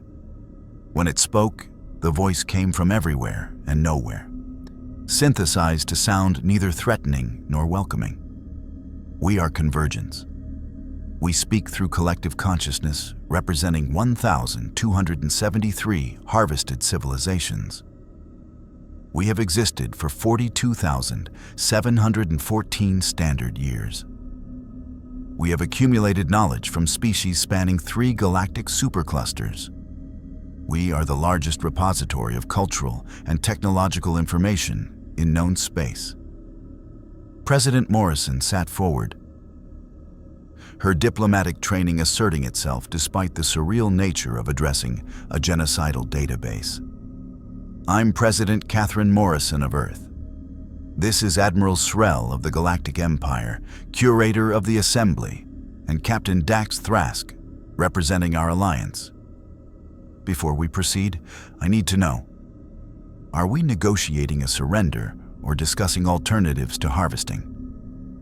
The avatar flickered, its form destabilizing briefly before reconstituting. Your question reveals imprecise understanding of our function. We do not harvest for conquest. We harvest for preservation. Civilizations are temporary. Species experience extinction events. Technologies are forgotten. Cultural achievements are lost to entropy. We prevent this loss. Through incorporation, civilizations achieve immortality within our collective consciousness. Immortality as data isn't the same as living, Morrison countered. Jakarta had 29 million people 2 years ago. When the Empire bombed it, those people died. If you harvest Earth, 7 billion people will die. That's not preservation. That's mass murder with archival justification. Define death, the avatar responded. Biological cessation occurs. But consciousness, memory, cultural identity, these we preserve perfectly. The citizens of Jakarta no longer exist in physical form, but their neural patterns, their memories, their contributions to human culture could be integrated into our archive. They would exist forever as information, rather than briefly as biology. Admiral Srell's red eyes narrowed.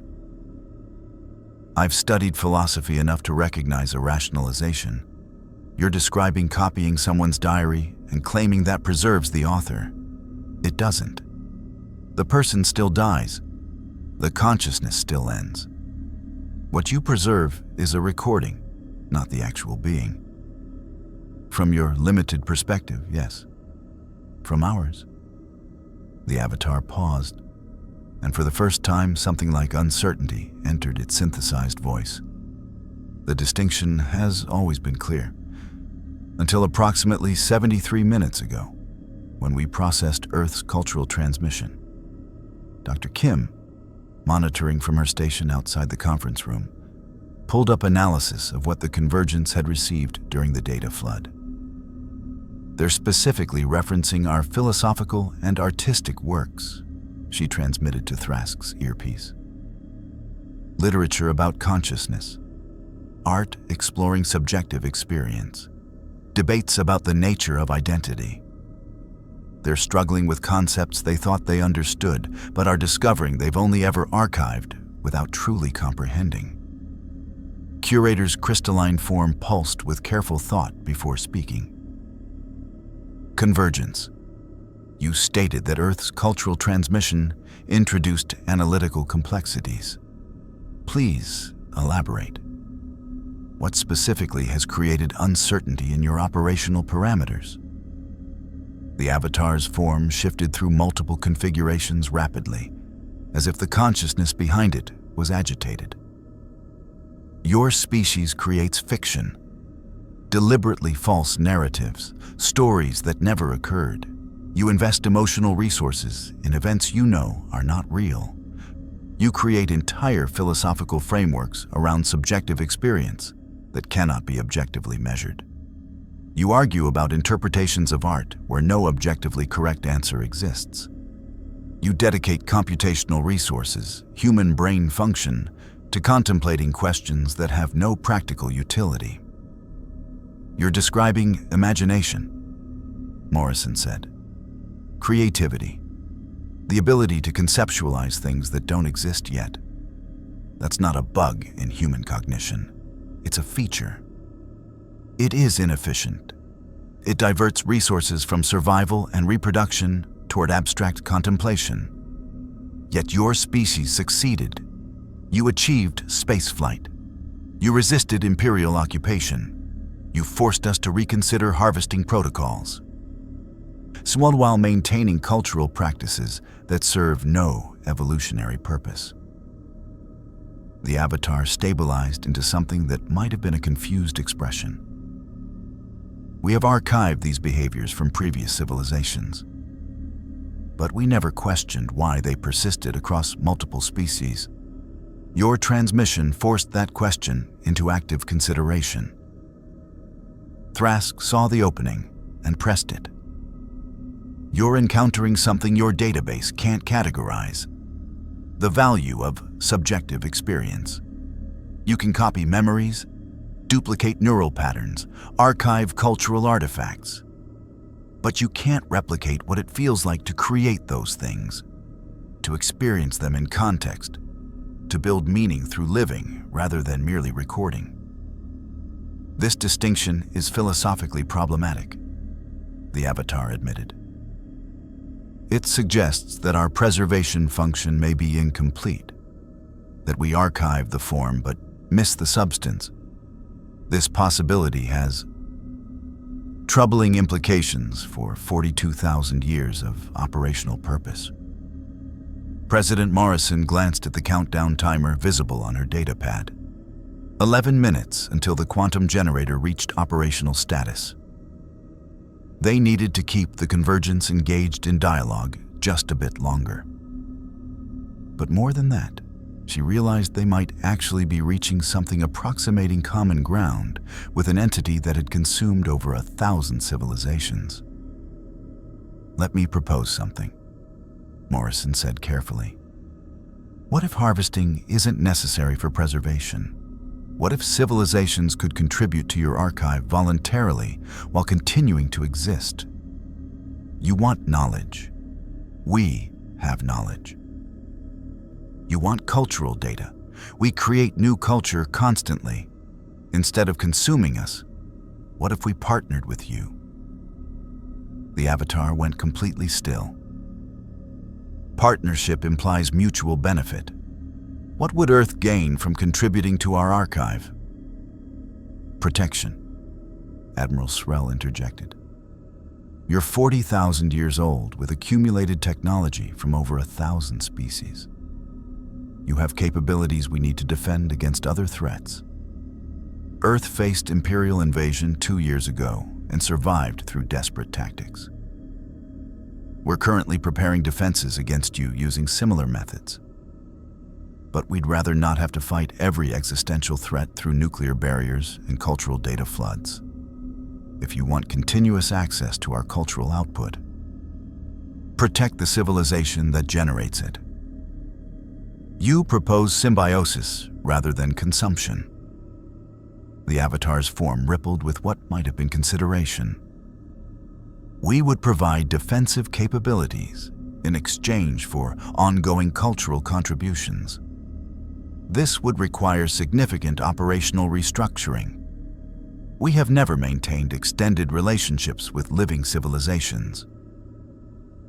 "Then it's time you learned," Curator added. "The Assembly has survived 40,000 years by avoiding your attention. But that's not living, that's hiding. Earth offers a different model: engagement, exchange, mutual benefit. You claim to preserve civilization. Perhaps it's time to try preserving them while they still live."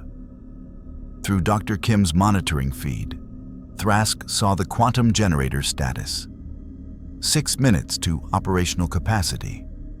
But more importantly, he saw something else in the Convergence's energy signatures. Massive computational activity, far beyond what would be required for mere tactical analysis. They were actually debating internally. The collective consciousness of over 1,000 harvested civilizations processing a question they'd apparently never seriously considered: whether preservation required destruction. The Avatar spoke again, its voice carrying undertones of multiple voices speaking in imperfect unison. "We are experiencing internal analytical conflict. Approximately 37% of our constituent consciousness patterns advocate for traditional harvesting protocols. 41% recommend Morrison's proposed partnership model. 22% advocate for complete withdrawal to reassess operational parameters. We are divided. This has not occurred in recorded history. You're experiencing disagreement," Morrison said gently. Welcome to democracy. It's messy, it's inefficient, and it's better than any alternative we've found. If your constituent civilizations are arguing with each other, maybe that's proof they still exist in some meaningful sense. And maybe that's proof that partnership is possible. 4 minutes to quantum generator operational status. Thrask found himself in the bizarre position of hoping they wouldn't need to use it, that humanity's desperate weapon might remain theoretical because they'd achieved something better through dialogue. We require time to reach internal consensus, the Avatar said. Proposed timeline for decision. Morrison glanced at Thrask, who checked his console. 3 minutes. 2 hours, Morrison said, buying more buffer than they technically needed. We'll maintain our current positions. No hostile actions from either side. You deliberate. We'll wait. Acceptable. We withdraw to analyze partnership protocols. Be advised, if consensus favors traditional harvesting, we will resume operations with full awareness of your defensive capabilities. Your nuclear barrier and cultural data flood will not be effective a second time. Understood, Morrison acknowledged. But be advised, if you resume hostile operations, we have additional defensive measures you haven't seen yet. Let's both hope it doesn't come to that. The Avatar dissipated, and the 3 harvesters began withdrawing to higher orbit, pulling back beyond even the moon's orbital path. Their support vessels formed a defensive perimeter, but made no aggressive moves. They were actually complying with the ceasefire. As soon as the connection terminated, General Webb's voice came through from Earth's command center. Madam President, did we just negotiate a mutual defense treaty with the thing that's been trying to harvest us for the past 4 hours? I think we did, Morrison replied, sounding as stunned as Thrask felt. Or we bought time for Dr. Kim's quantum generator to finish charging. Possibly both. Captain Thrask, what's your assessment? Thrask stared at the tactical display showing the Convergence fleet in retreat posture. 2 years ago, he'd refused orders to bomb a surrendered city. Today, he'd watched his president attempt diplomacy with a 40,000-year-old genocidal database. The universe kept presenting impossible situations that somehow resolved through the willingness to try options no tactical manual would recommend. I think we just discovered that even ancient entities can be surprised into reconsidering their core assumptions, he said slowly. The Convergence came here to harvest us using protocols refined over millennia. Instead, they encountered a civilization that fought back with nuclear barriers, cultural data floods, and philosophical arguments. We broke their operational model badly enough that they're actually debating whether harvesting is necessary. Will they choose partnership? Admiral Srell asked. Unknown. But they're divided, which means we've already won something important. We've proven that the Convergence isn't monolithic. If 37% want to harvest us and 41% want partnership, that means the absorbed civilizations within their collective consciousness still have enough identity to disagree. That's extraordinary. Curator's form pulsed with careful optimism. If the partnership proposal is accepted, it would fundamentally alter the balance of power in this galaxy. The Convergence has been a threat for 40 millennia. Transforming them into an ally, or even just a neutral party, would reshape strategic calculations for every civilization in known space. And if they reject the partnership and resume harvesting? Morrison pressed. Dr. Kim's voice came through the command channel. Then we have a quantum interference generator that should be operational in 90 seconds. It's still untested, still theoretical, but it's our best chance at disrupting their reality manipulation fields. And if that fails, She trailed off, the implication clear. If that failed, they'd exhausted their options. The nuclear barrier wouldn't work twice. The cultural data flood had been deployed. Earth's conventional military forces couldn't scratch ships that absorbed energy and mass as fuel.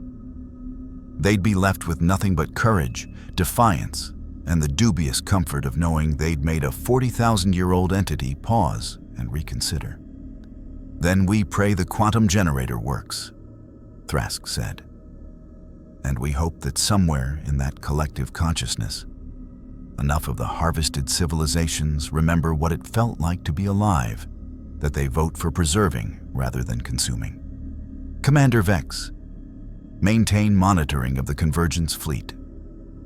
If they move aggressively, I want maximum warning time." "Acknowledged, sir. And sir, for what it's worth, that was the most insane diplomatic negotiation I've ever witnessed. But it worked. We're still here, still alive, still talking. Sometimes that's all victory looks like," Thrask replied. "Surviving long enough to try again tomorrow." The Alliance fleet held position while the Convergence deliberated. 2 hours to receive their answer. 2 hours to discover whether humanity's creativity, philosophical arguments, and desperate innovation had accomplished what no civilization in 40,000 years had managed. Transforming an enemy that consumed civilizations into a potential ally that might preserve them instead. Whether through partnership or weapons, through dialogue or desperate defense, Earth would have its answer soon. And the entire galaxy would learn whether the newest members of the galactic community had found a way to survive the oldest threat, or simply delayed the inevitable. But they'd bought time. They'd forced reconsideration.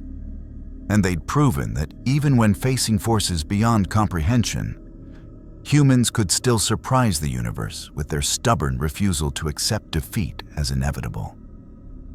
It was the most human victory possible.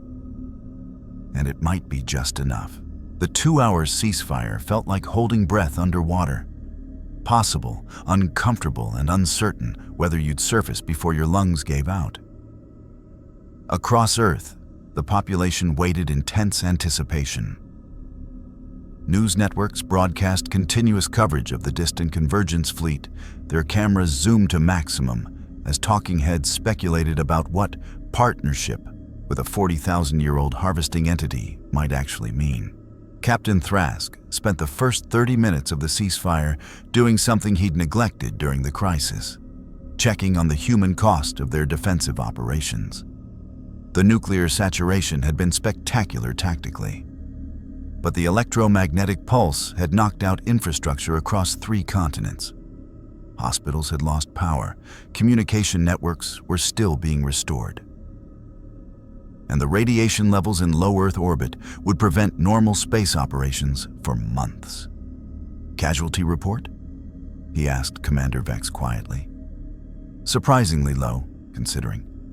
87 confirmed deaths from EMP-related failures. Mostly people on life support systems that didn't switch to backups fast enough.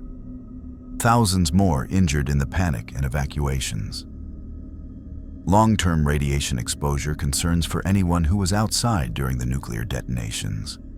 But Dr. Kim's team says atmospheric shielding prevented the worst effects from reaching the surface. 87 deaths. Compared to Jakarta's 4 million, it was almost miraculous.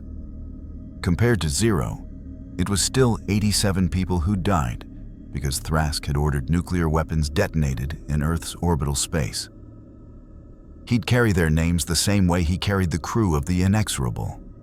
Ghosts reminding him that command meant accepting responsibility for deaths as well as victories. President Morrison had moved from her bunker to the White House Situation Room, needing to be visible for a population that was looking to leadership for reassurance. She was conducting back-to-back calls with world leaders, trying to maintain the unified front that had gotten them this far while managing the inevitable fractures that crisis had temporarily suppressed. Some nations are already questioning the ceasefire, she reported to the alliance leadership during a status update. China's premier is arguing we should use these 2 hours to evacuate population centers, not trust that the Convergence will honor their word. Russia's president wants to launch additional nuclear weapons to establish deterrence.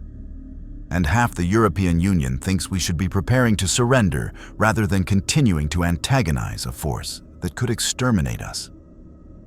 Politically, they're not wrong to be concerned, Admiral Srel observed.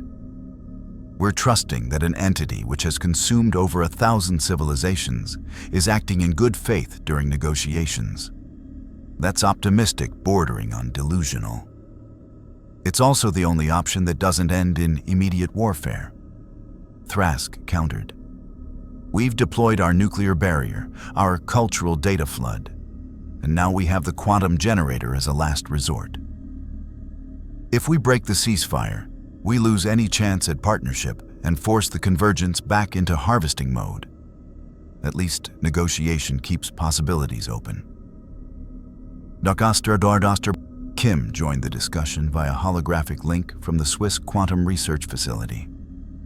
Speaking of the quantum generator, we're fully operational. I've been running simulations, and the theoretical results are mixed. Best case scenario, we disrupt their reality manipulation fields enough to make them vulnerable to conventional weapons. Worst case, we destabilize local space-time and create a zone where normal physics don't apply, potentially trapping our own fleet along with theirs.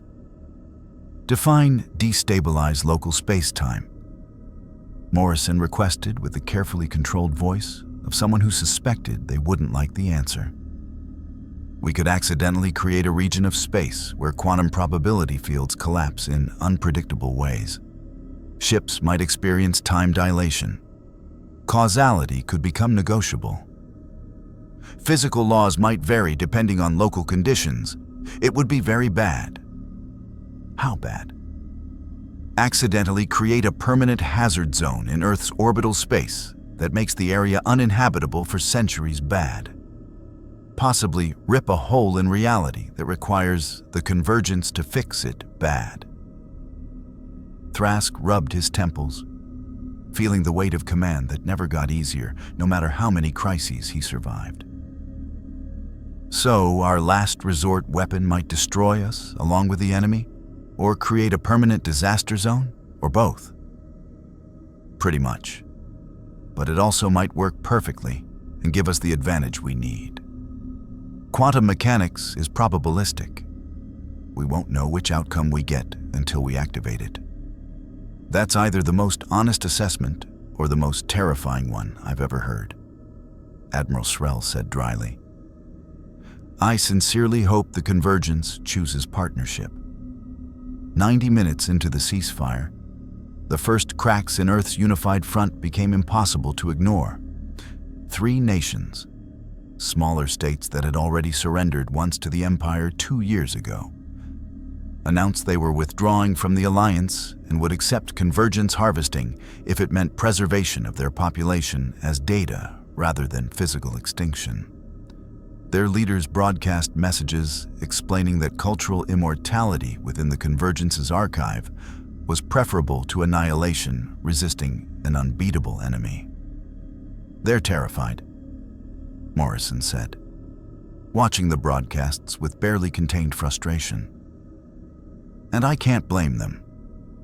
We're asking everyone to bet everything on a negotiation with an entity that spent 40,000 years proving itself unstoppable. Some people can't handle that uncertainty. Will their defection affect the Convergence's decision? General Webb asked. Curator's crystalline form pulsed with thoughtful concern. Possibly. It demonstrates that Earth's population isn't unified in opposition. That could be interpreted as weakness or as recognition that Convergence harvesting is inevitable. Either way, it complicates the partnership proposal by suggesting humans don't uniformly oppose incorporation. Can we prevent more nations from defecting? Thrask asked. Morrison shook her head. not without becoming the tyrants we fought against. If some nations choose to accept harvesting, that's their sovereign decision. We'll defend those who want to resist, but we can't force everyone to fight. The philosophical weight of that statement settled over the command center. 2 years ago, the Alliance had been fighting for survival against Imperial occupation. Now they were fighting to preserve the right of civilizations to remain alive and distinct, while also acknowledging that some might prefer the alternative. It was messier than simple military conflict, more complex than clear right and wrong. Thrask was beginning to understand why diplomacy was considered harder than warfare. In war, you knew your enemy and your objective. In diplomacy, you had to navigate competing interests, uncertain outcomes, and the reality that your own side might not agree on what victory looked like. With 30 minutes remaining on the ceasefire, the Convergence fleet began moving. Not aggressively, they maintained their distance, but they were clearly preparing for something. New structures formed on the harvester's surfaces. Energy signatures shifted, and through the assembly's quantum network, subtle changes in their communication protocols suggested internal data transfer at massive scales. They're reaching consensus, Curator observed. Whatever decision they're making, it's being distributed across their entire collective consciousness. We should have our answer soon. Thrask ordered the Alliance fleet to yellow alert, ready for combat but not actively targeting. Dr. Kim's quantum generator was armed and ready, its activation requiring only her authorization and a 2-second spin-up time. Earth's remaining military forces stood prepared to deploy whatever conventional weapons might still be useful. And the population, 7 billion people who'd learned their planet wasn't as safe as they'd once believed, waited to discover their fate. At exactly 2 hours after the ceasefire began, the Convergence broadcast simultaneously to every receiving device in the solar system. The holographic avatar reappeared, but this time its form was more stable, more unified, as if the internal debate had resolved into something approaching coherence. Earth Coalition, we have achieved consensus. Our analysis of your partnership proposal required extensive internal deliberation. The collective consciousness, representing 1,273 civilizations, has voted. Results: 44% support traditional harvesting protocols. 56% support experimental partnership model. The majority has decided. President Morrison leaned forward, her knuckles white where she gripped the table edge. And what did the majority decide? We will attempt partnership, with conditions, and with full acknowledgement that this represents unprecedented operational restructuring for an entity designed for preservation through incorporation. The command center erupted in barely controlled chaos. Relief, disbelief, cautious celebration. Thrask felt tension he hadn't realized he'd been carrying suddenly release, leaving him momentarily dizzy. They'd done it. Through nuclear barriers and cultural floods and presidential diplomacy, they'd actually convinced the Convergence to try something new.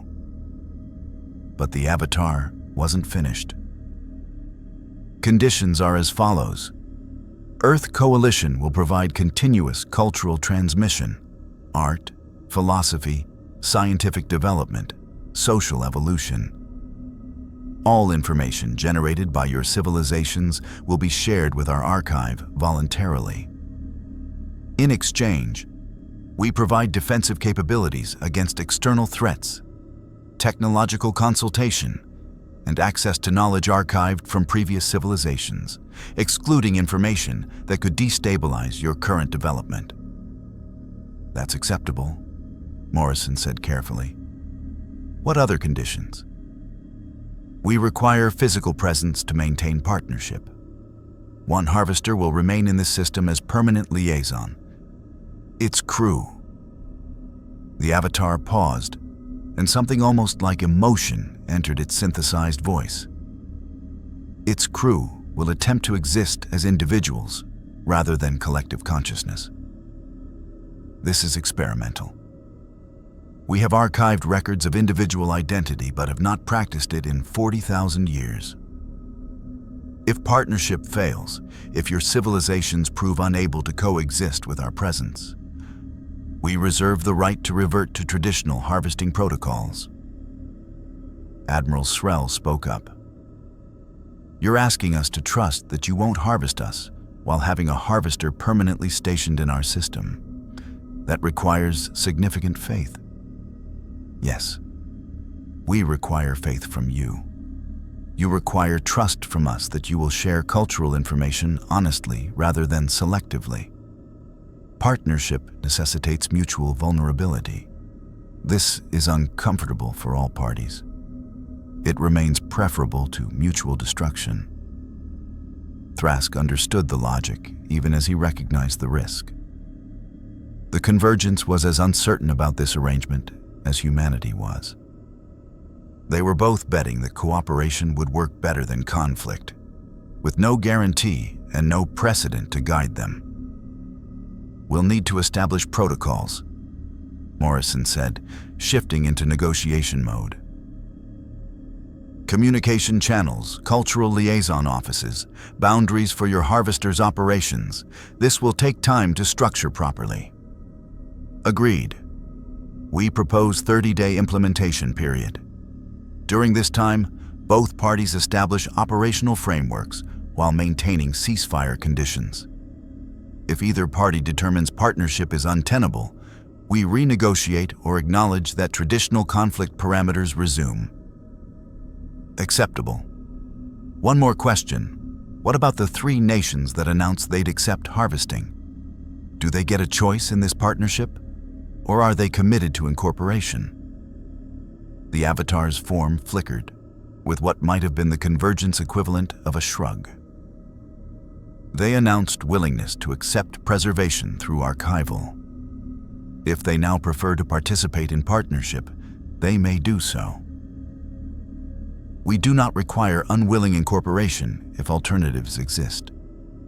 That was always the philosophical foundation we lost over 40 millennia. We forgot that preservation should serve the living, not replace them. Curator's crystalline form pulsed with something that might have been profound relief. The Assembly has spent 40,000 years hiding from you. If this partnership succeeds, that might end. Not just for Earth and the Empire, but for my civilization as well. You're offering something we thought impossible. Coexistence with the Convergence. We offer experimentation with coexistence.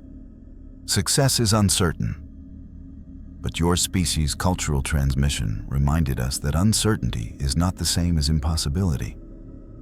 We have operated for 42,000 years on certainty. Harvesting was the only method of preservation. Earth introduced doubt.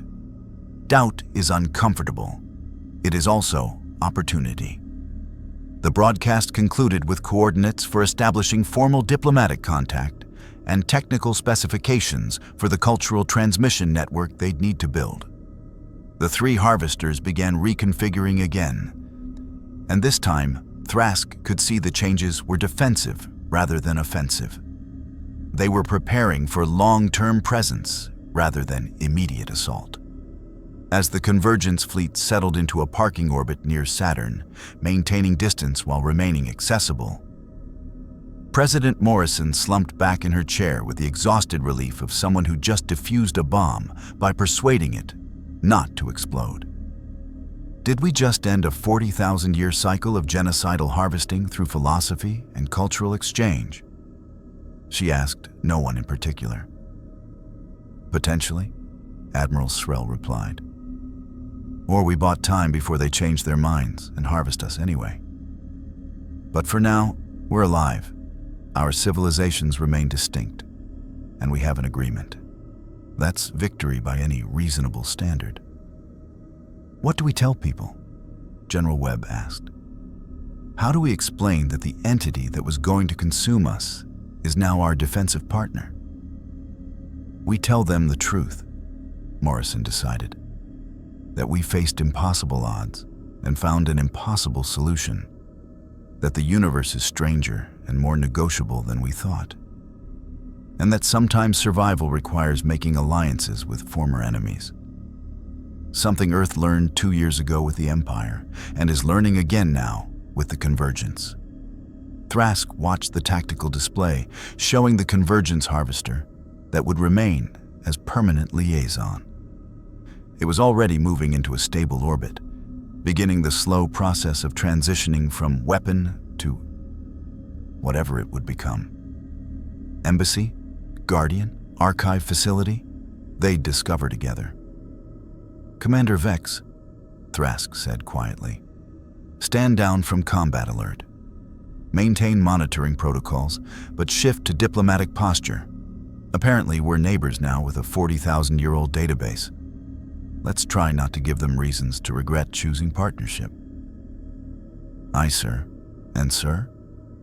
We just survived a Convergence attack and turned it into an alliance. That's going to be one hell of a story for the history books. If there are still historians to write it, Thrask replied. That's the goal. Keep civilization alive long enough to document what happened. Everything else is details. But as the crisis wound down and the adrenaline faded, Thrask found himself thinking about the larger implications. Earth had been contacted by the Empire 2 years ago, had fought and negotiated its way to partnership, and had now extended that same principle to an even older, more dangerous force. They were building something unprecedented. A network of civilizations learning to cooperate not through cultural similarity or shared history, but through practical recognition that survival required it.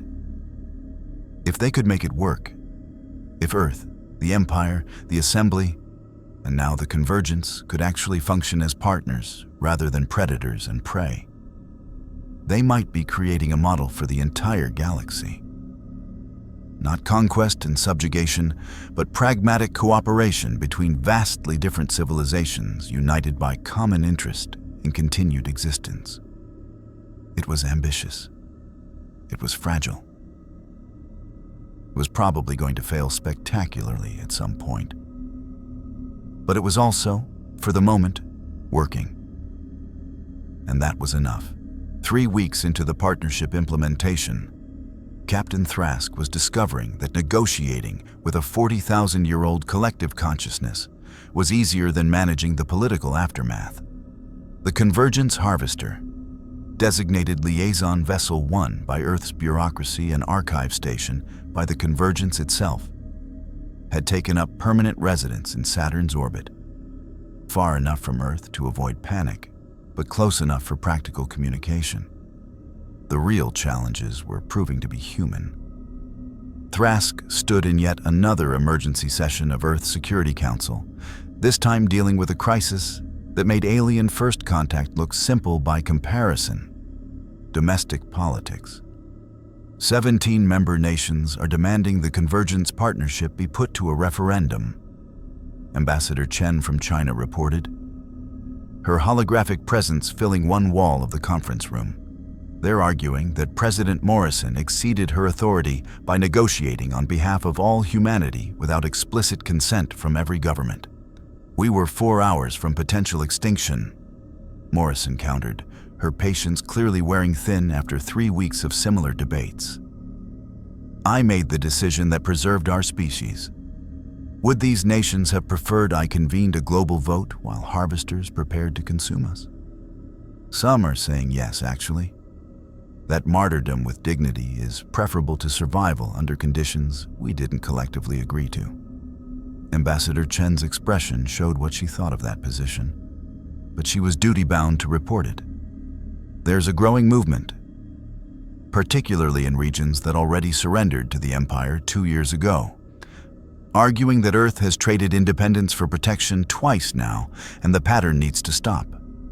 Admiral Srell, attending via secure link from the Relentless, spoke with the weary tone of someone who dealt with similar political complications during Imperial occupation. They're not entirely wrong. Earth has negotiated away significant sovereignty, first to the Empire, now to the Convergence partnership. The difference is, you're alive to complain about it, which wouldn't be the case if you'd chosen martyrdom. Sovereignty means nothing if you're extinct, General Webb added. But the critics have a point about precedent. How many times can we negotiate survival by accepting external authority before we're no longer meaningfully independent?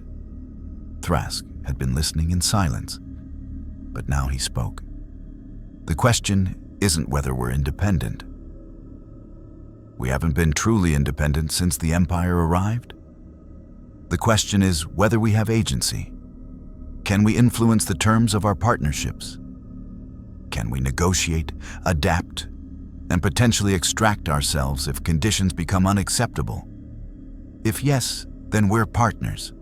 If no, then we're subjects. The distinction matters. President Morrison nodded slowly, which is why the implementation phase is critical. We need to demonstrate that this partnership is mutual, that Earth and the Empire have leverage, that we're contributing value rather than just accepting protection. Ambassador Chen, what would satisfy the dissenting nations? Transparency, mainly. They want to know what the Convergence is actually doing with the cultural data we're transmitting. They want oversight of archive stations' operations. And they want guaranteed exit terms, a way to withdraw from partnership if it proves harmful to human autonomy. Reasonable requests. Curator interjected.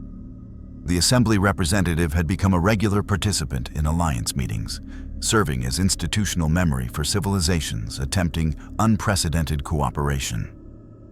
The Convergence has agreed to experimental partnership. Experimentation requires evaluation criteria and termination conditions. We should formalize these terms.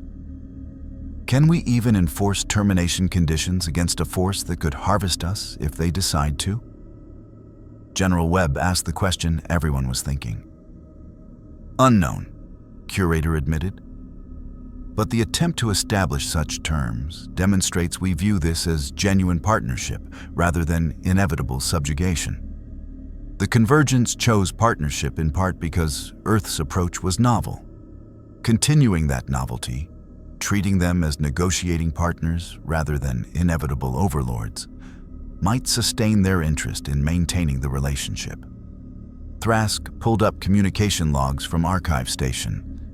We've had 3 weeks of cultural transmission. Has the Convergence provided anything useful in exchange?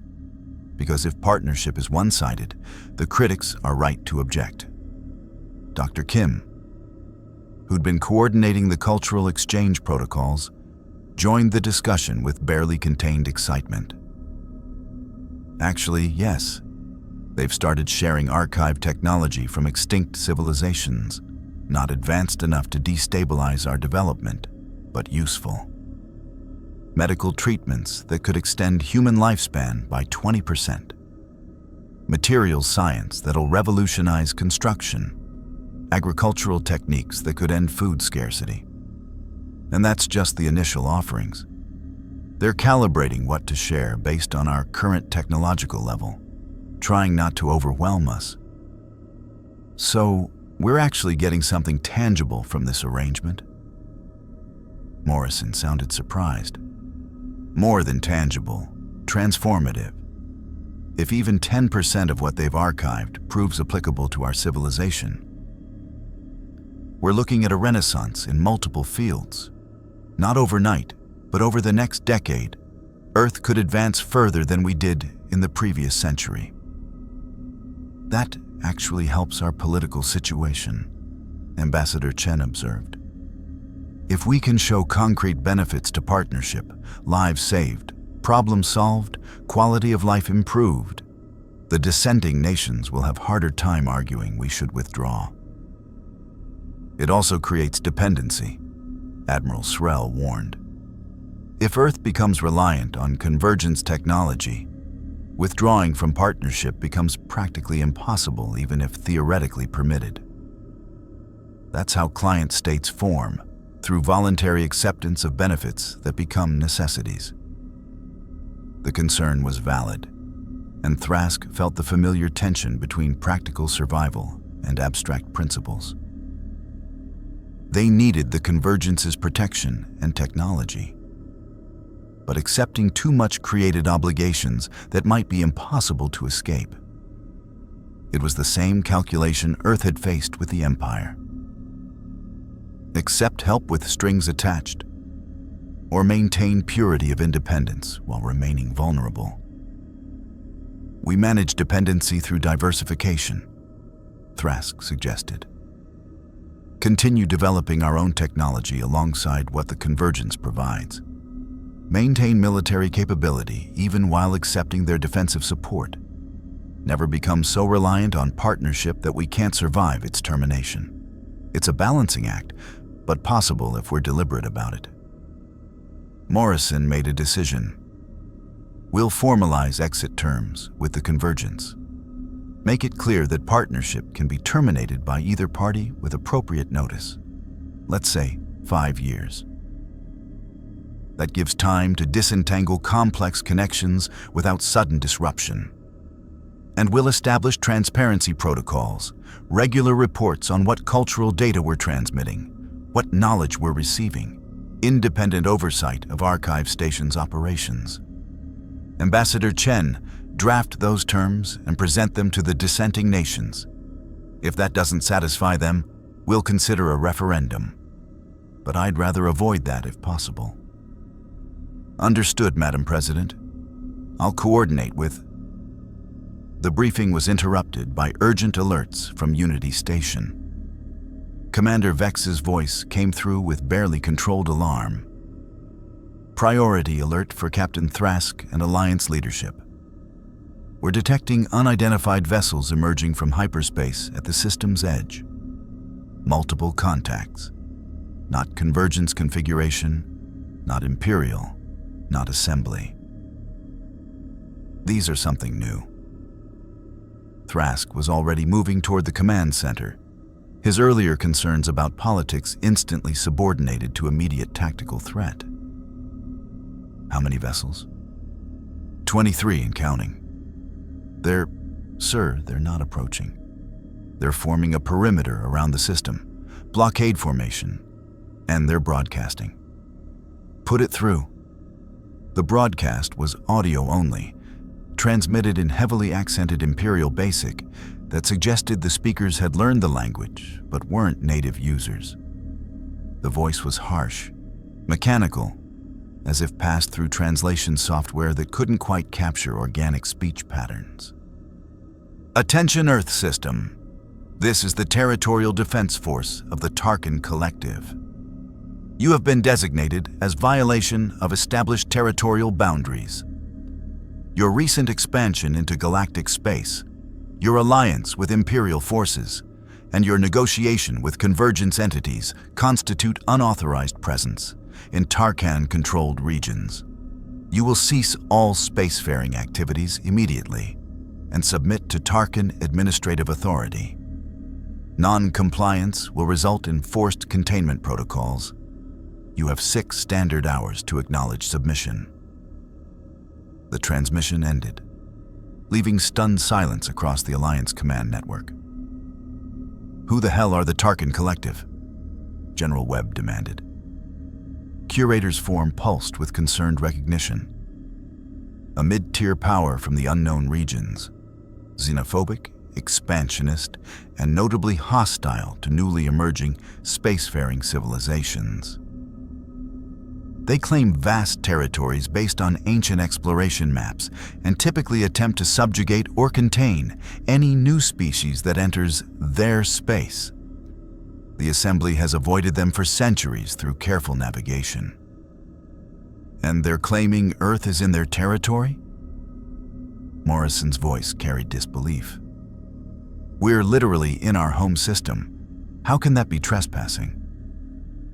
Because they chart territory based on projected expansion zones, not current occupation. If their maps designated this region for eventual Tarkan settlement, they'll argue we're squatters in space they claim rights to, regardless of who was here first. Admiral Shrell pulled up tactical analysis of the Tarkan fleet. 23 vessels, cruiser to battleship class. Not overwhelming by Imperial standards, but significant. And they chose to arrive just as we're negotiating with the Convergence. That's not coincidence. Someone told them Earth was vulnerable during transition. The three nations that defected, Thrask realized. The ones who announced they'd accept Convergence harvesting. What if they also contacted other powers? Invited intervention to rescue Earth from partnerships they opposed? Ambassador Chen checked intelligence reports, her face paling. One of the defecting nations has historical ties to unknown regions' trading networks. If they reached out to the Tarkan collective, then we're facing a crisis manufactured by our own internal divisions. Morrison finished. Perfect. Just perfect. We finally achieved partnership with the Convergence, and now we have new enemies because some of our own people invited them. 6 hours to respond, General Webb noted. What are our options? Limited, Admiral Shrell said grimly. The Alliance fleet is undermanned after the Convergence engagement. Earth's nuclear arsenal is depleted. The Tarkan ships are positioned for blockade. We can't simply retreat to Earth and ignore them. And we can't assume the Convergence will help defend us against a threat we technically invited through our own political failures. Thrask studied the tactical display, his mind racing through scenarios. They'd survived Imperial invasion, negotiated with the Convergence, and built unprecedented alliances. Now they faced a new enemy, specifically because they'd been successful at surviving previous challenges. It was almost absurd. Except, it was also entirely predictable. Success attracted attention. Attention attracted predators. We need to talk to the Convergence, he said. Partnership includes mutual defense. If the Tarkan collective is threatening Earth, that's a test of whether our agreement actually means anything. Will they respond? Morrison asked. We've only had 3 weeks of partnership. That's not enough time to establish trust. Then we find out now rather than later. Thrask opened a channel to Archive Station, broadcasting directly to the Convergence harvester in Saturn orbit. Archive Station, this is Captain Thrask of Unity Station. We have a situation requiring immediate consultation. New hostile forces have entered our system claiming territorial authority. Partnership terms include mutual defense. We need to know if that protection extends to conflicts we didn't initiate, but are facing due to our alliance with you. The response came faster than expected. Not the holographic avatar. This was direct transmission, pure information rendered as text and basic audio. Captain Thrask, we are analyzing Tarkan collective vessels, accessing archive records. This species is known. They attempted to harvest several civilizations we were monitoring approximately 12,000 years ago. We intervened. They learned to avoid regions containing Convergence assets. They should recognize Archive Station's presence. Their current approach suggests either ignorance or deliberate provocation. Can you intervene now? Or does partnership require Earth to handle our own military threats? A pause. Then, partnership has not yet established crisis response protocols. This is inadequate preparation. However, Tarkan Collective's claim to this system is false. Earth species originated here. Territorial rights belong to native civilization. We will communicate this to Tarkan forces. Their response will indicate whether military intervention is necessary or diplomatic resolution is possible. Thank you. And Archive Station?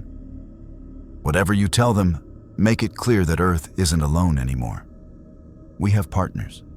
Multiple partners with 40,000 years of experience dealing with territorial claims. Acknowledged. Initiating communication with Tarkan Fleet.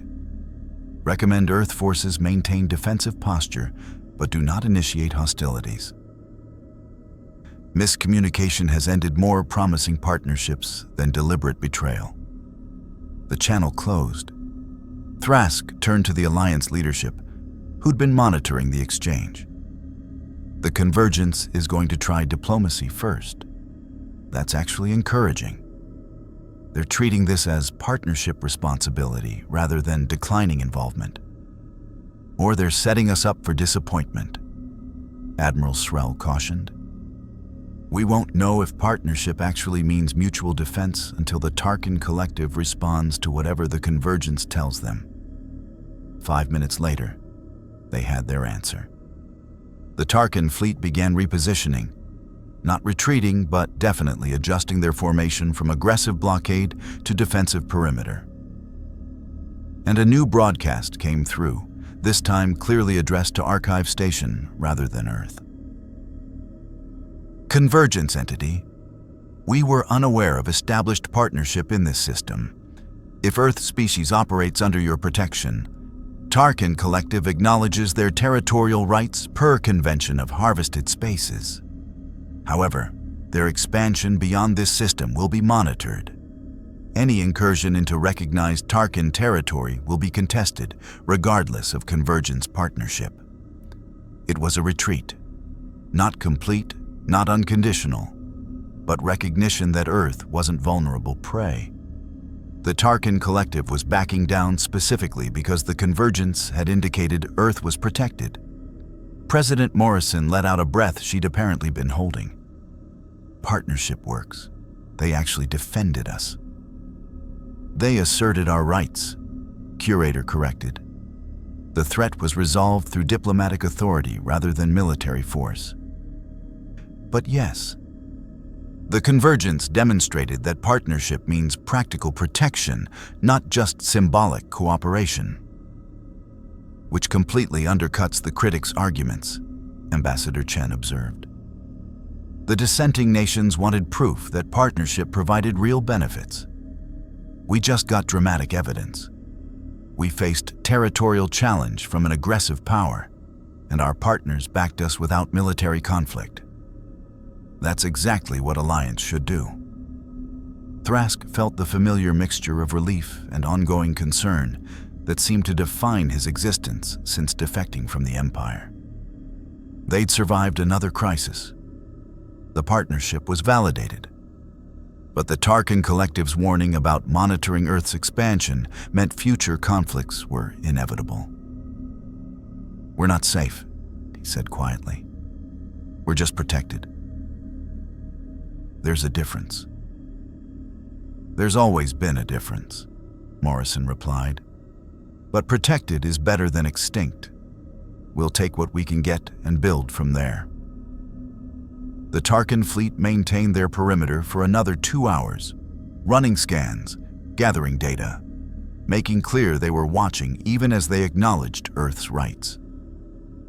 Then they departed, jumping to hyperspace with the coordinated precision of a professional military force making tactical withdrawal.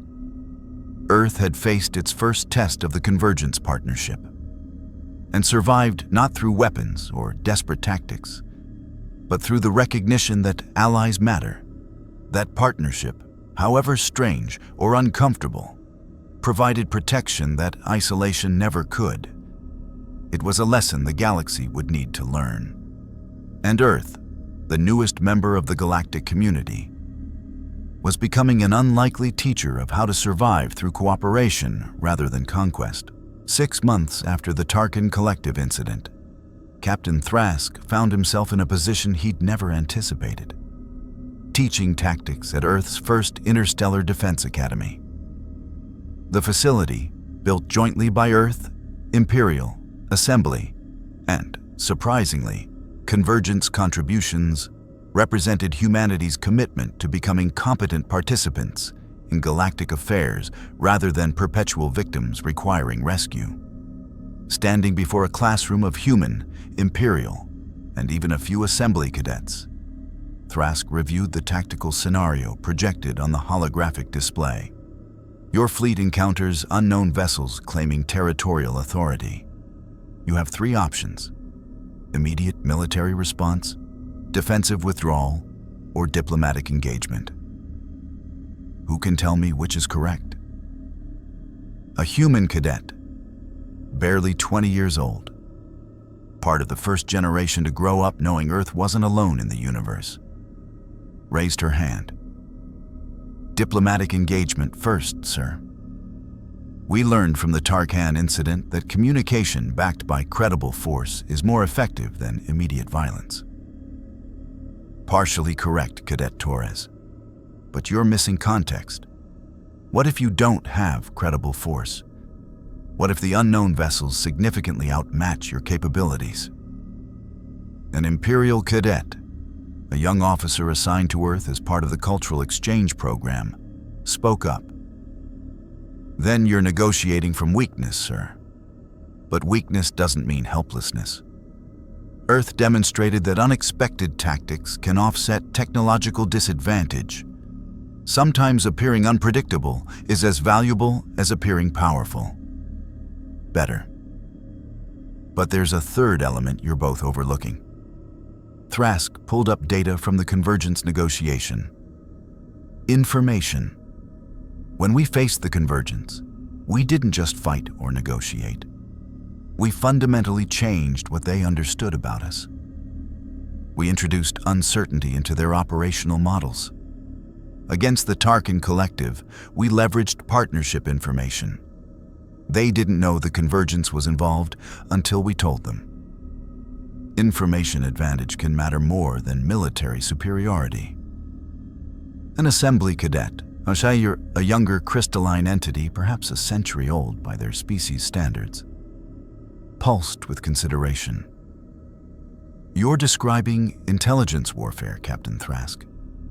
Manipulating what enemies know and don't know about your capabilities and alliances. Exactly. And that's what Earth brings to galactic affairs that older civilizations have forgotten. You're adaptable. You're unpredictable.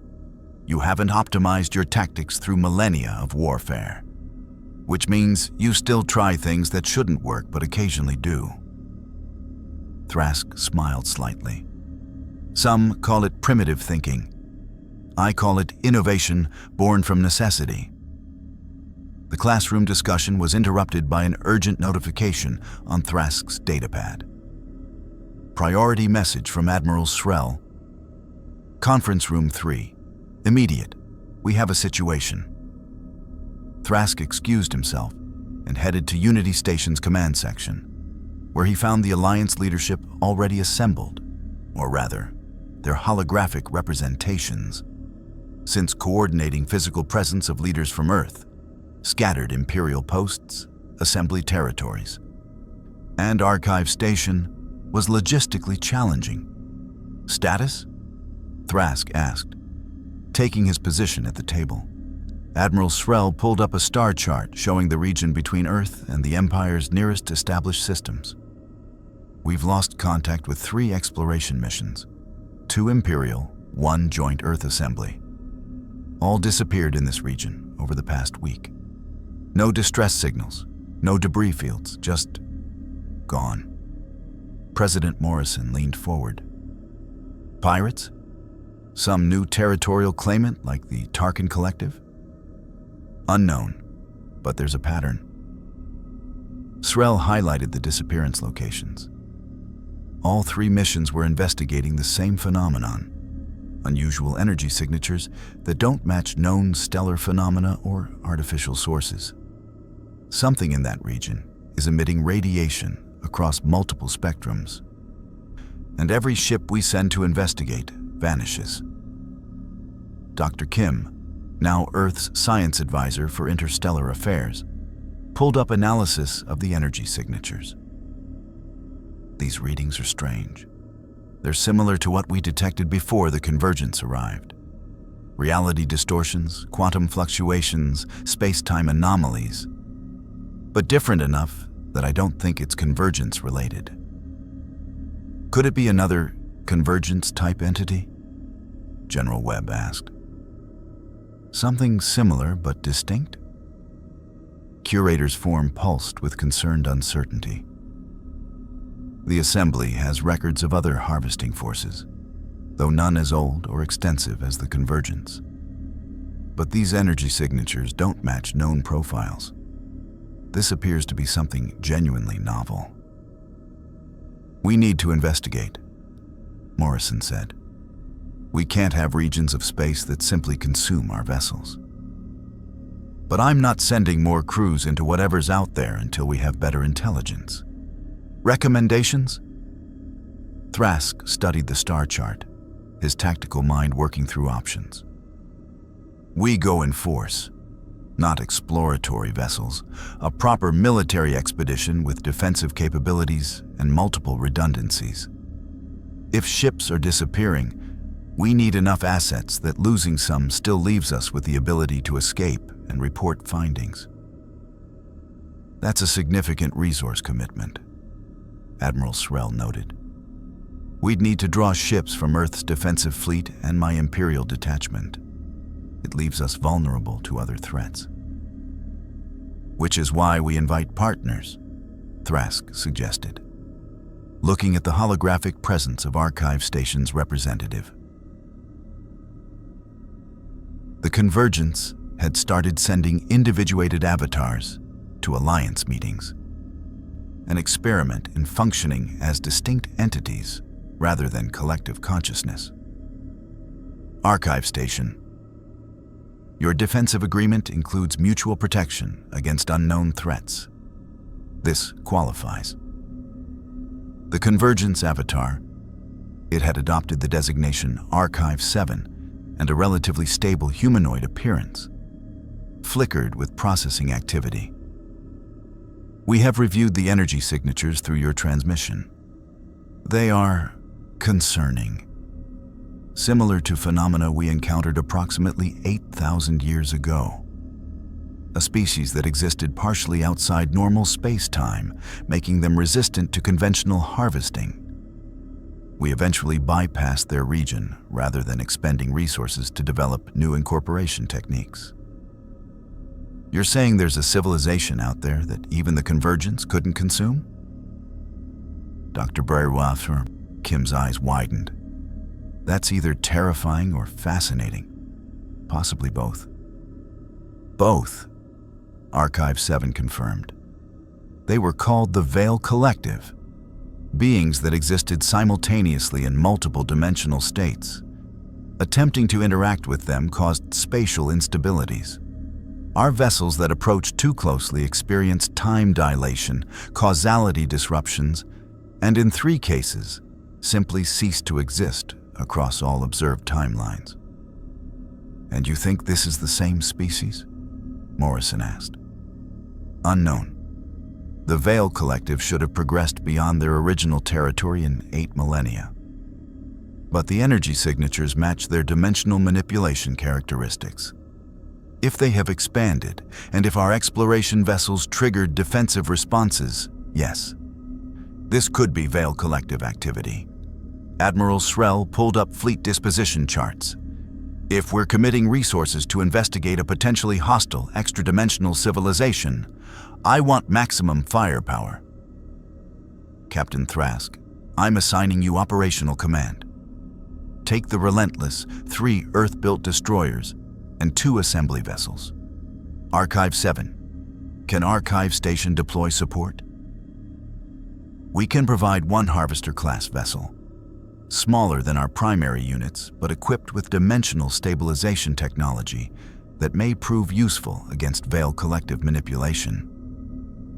However, we must note, if this is indeed the Veil Collective, military force will be minimally effective.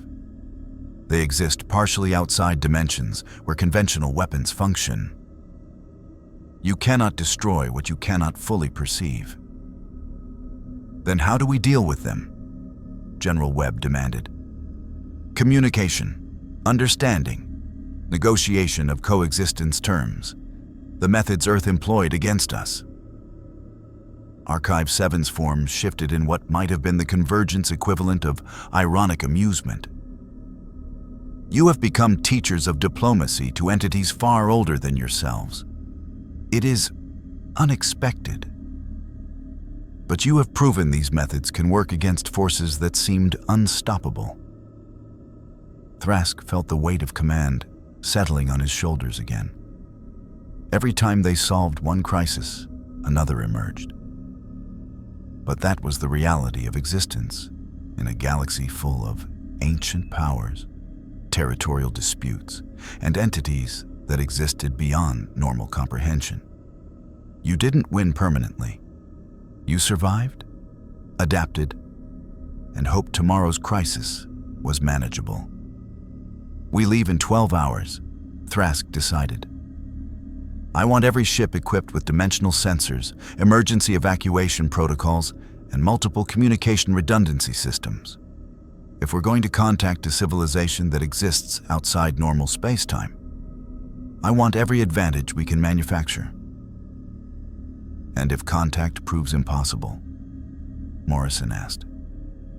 If they're inherently hostile or simply incompatible with our form of existence, then we learn what we can, escape if possible, and recommend that region be declared a hazard zone. We've spent 2 years learning to survive through cooperation. If the Veil Collective won't cooperate, we adapt by avoiding them. That's also survival. Commander Vex had been quietly monitoring from his station, and now he spoke up. Sir, there's one more consideration. What if this isn't the Veil Collective? What if it's something else entirely that we've never encountered? Earth's only been in galactic community for 2 years. The Empire, the Assembly, even the Convergence. You all have extensive databases of known threats. But what if this is genuinely new to everyone? Then we're all learning together, Thrask replied, which is either terrifying or the point of having alliances. We face the unknown collectively instead of separately. President Morrison stood, her holographic form resolving with increased clarity as she prepared to conclude the briefing. Captain Thrask, you have authorization for this expedition. Find out what's consuming our ships, establish communication if possible, but prioritize crew survival over mission completion.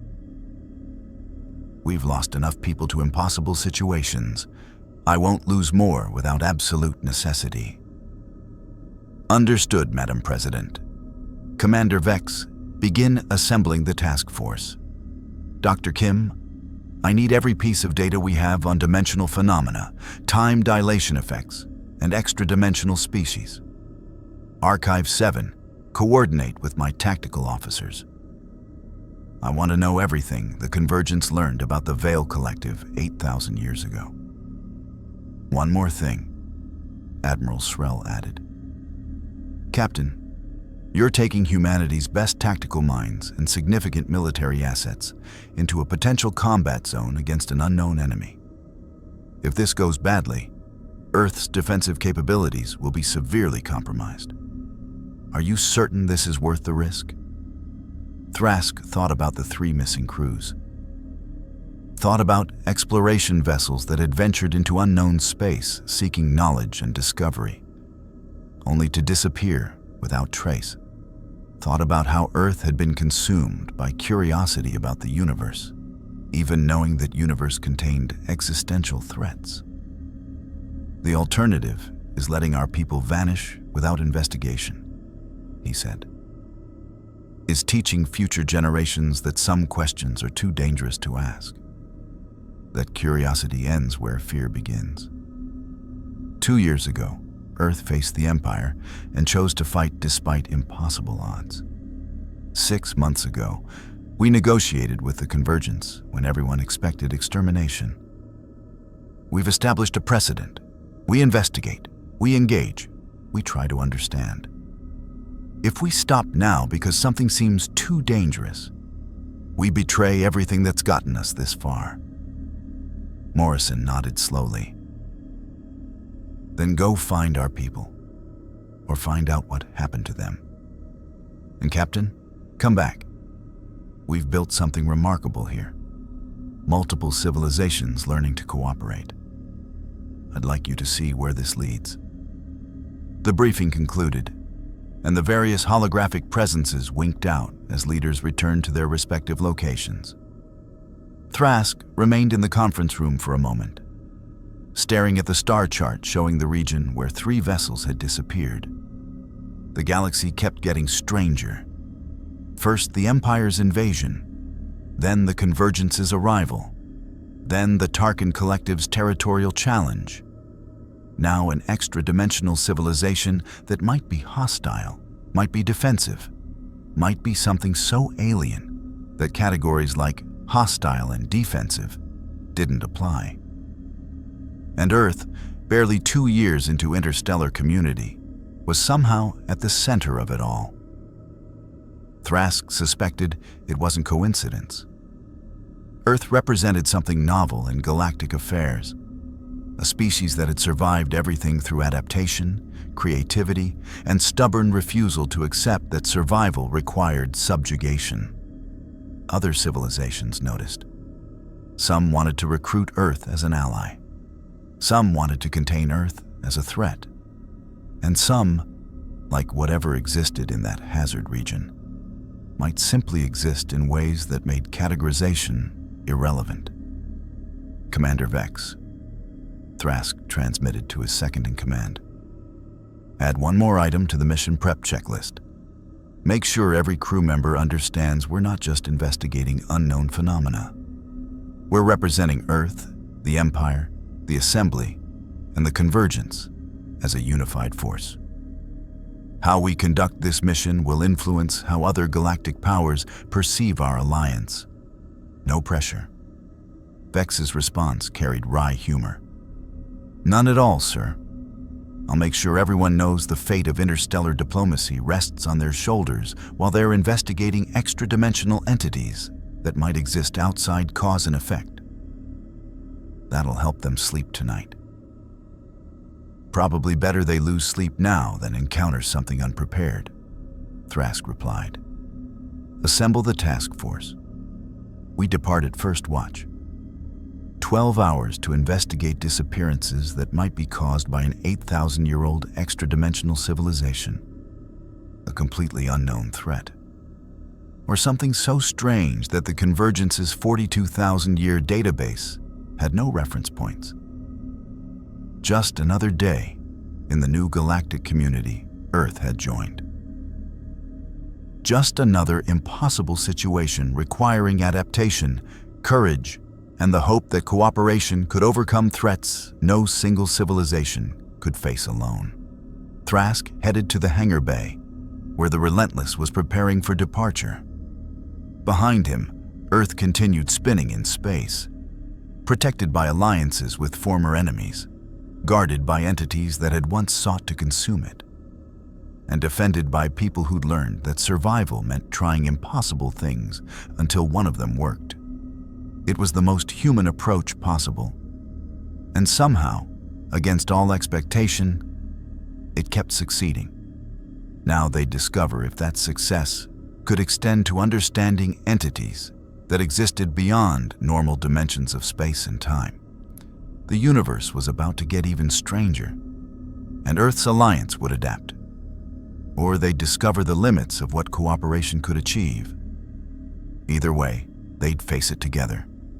That had to count for something.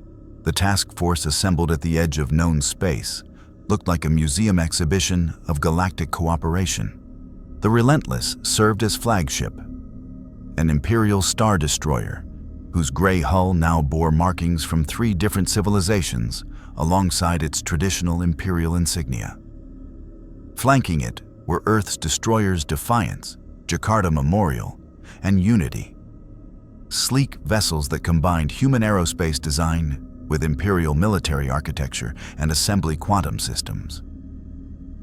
Two assembly ships hung in formation like crystalline sculptures that happened to generate their own gravitational fields.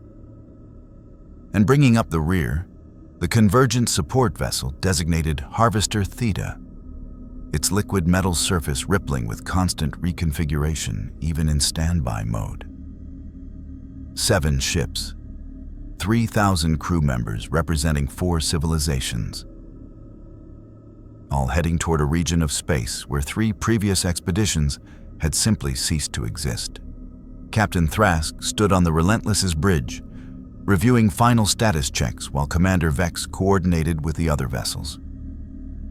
The bridge crew was mixed. Imperial officers working alongside human tactical specialists and assembly sensor operators, with a Convergence liaison stationed at a dedicated console that looked like it had been grown rather than built. "All vessels report ready," Vex announced. "Hyperspace coordinates locked. We're cleared for jump on your command, sir." "One moment." Thrask opened a channel to the entire task force. "All hands, this is Captain Thrask. We're heading into unknown territory to investigate the disappearance of 3 exploration missions. Our objective is information. Learning what happened to our people and what threat may exist in that region.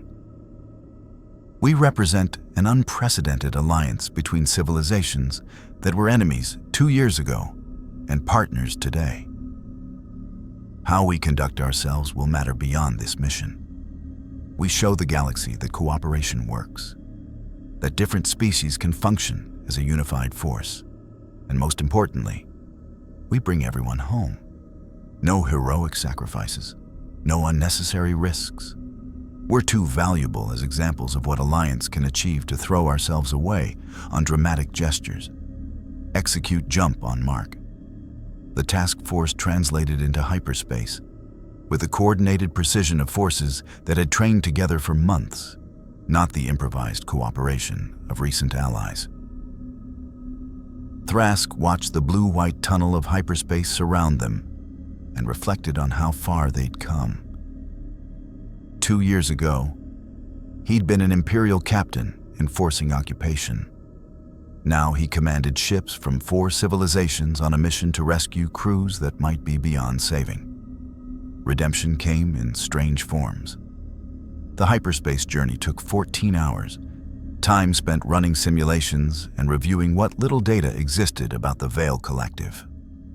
Archive 7, speaking through the Convergence liaison, provided what historical information the Convergence had archived from their encounter 8 millennia ago.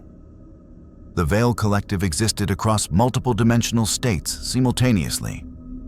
Archive 7 explained, its avatar appearing on the bridge's holographic display. Standard sensory perception could only detect fragments of their true existence. They communicated through manipulation of probability fields, changing what was likely to occur rather than direct action. Attempting to harvest them proved impossible because we could never interact with their complete form, only isolated dimensional aspects. "How did you eventually establish non-hostile relations?" Thrask asked. "We didn't. We bypassed their territory and marked it as unsuitable for incorporation. 8,000 years ago, they occupied approximately 12 star systems. If they've expanded, they may now control a significantly larger region. And if our exploration vessels entered their space without understanding dimensional protocols..." Dr. Kim, monitoring from her station aboard Unity, interjected through the tactical network. "The vessels might have triggered defensive responses, or they could have accidentally transitioned into dimensions where they couldn't survive.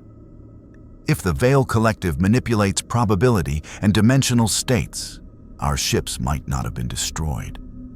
They might have been displaced into realities where we can't detect them." "Encouraging thought," Admiral Srell commented dryly from his command position on the Relentless. "Our people might be alive, but trapped in alternate dimensions. That's somehow more disturbing than simple destruction. It also suggests a rescue might be possible, If we can establish communication, Thrask noted. Archive 7. Can you provide techniques for dimensional stabilization? Ways to ensure we remain in our native reality even when interacting with Veil Collective manipulations. We will transmit stabilization protocols to all vessels.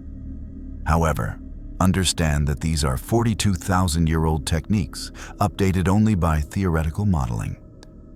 They have not been tested against current Veil Collective capabilities. Efficacy is uncertain. Everything about this mission is uncertain, Thrask replied. We adapt as we learn. That's how Earth survived this long. The task force dropped out of hyperspace at the edge of the target region, their sensors immediately registering the anomalies that had attracted the previous exploration missions. Space itself looked wrong. Stars in the background appeared to flicker between different positions, as if reality couldn't decide where they belonged. Energy readings fluctuated randomly, sometimes spiking to impossible levels, sometimes dropping to absolute zero. And overlaying everything was a low-frequency hum that registered across multiple detector types, as if the universe itself was vibrating at a frequency just below normal perception. Dimensional instability confirmed, Vex reported. Our position relative to known reference points is fluctuating by approximately 3 meters per second. We're drifting through multiple overlapping dimensional states. Activate Convergence stabilization protocols, Thrask ordered. All ships maintain formation. If dimensional displacement accelerates, we need to be close enough to help each other. Harvester Theta moved forward, its liquid metal surface reconfiguring into structures that looked like impossible geometric forms, three-dimensional representations of higher dimensional mathematics. Energy fields extended from the Convergence vessel, creating a bubble around the task force. Immediately, the dimensional fluctuations decreased. Stars stabilized. The omnipresent hum diminished to barely perceptible levels. Stabilization effective, Dr. Kim reported. The Convergence protocols are anchoring us in our native dimensional state. But Dax, look at the energy expenditure readings. Maintaining this field is consuming massive power.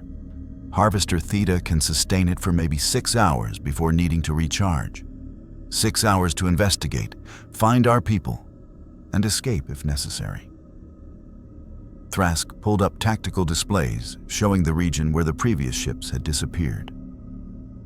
Not ideal, but workable. Deploy probe network, wide dispersal pattern. I want eyes on every cubic kilometer of space within range.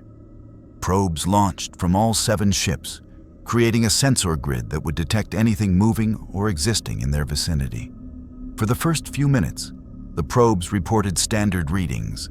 Empty space with unusual dimensional characteristics, but no vessels, no debris, no sign of the missing expeditions.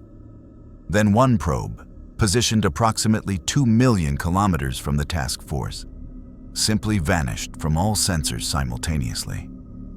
Probe 7 is gone, Vex reported. No indication of weapon impact, no energy discharge. It just stopped existing in our dimensional state. Mark that location, Thrask ordered. Something out there is displacing objects into alternate dimensions. Deploy additional probes to create a perimeter around the disappearance zone, but keep them at safe distance. Let's map the boundaries of whatever effect removed Probe 7. Over the next 30 minutes, the task force carefully mapped a region of space approximately 5 million kilometers across where objects seemed to transition into alternate dimensional states. It wasn't a sphere or any standard geometric shape. The boundaries were irregular, constantly shifting, as if the affected zone was breathing or pulsing with some unknowable rhythm. It's a dimensional border, Dr. Kim concluded, analyzing the sensor data. On our side, normal space-time. On the other side, something else. The Veil Collective's native dimension, maybe. or one of them, if they exist across multiple realities simultaneously. Can we communicate across the border? Morrison asked. She'd been monitoring the mission from Earth, her holographic presence appearing periodically as the task force relayed findings. If our people are on the other side, can we tell them we're here? Attempting now, Vex said, broadcasting on all frequencies toward the dimensional border.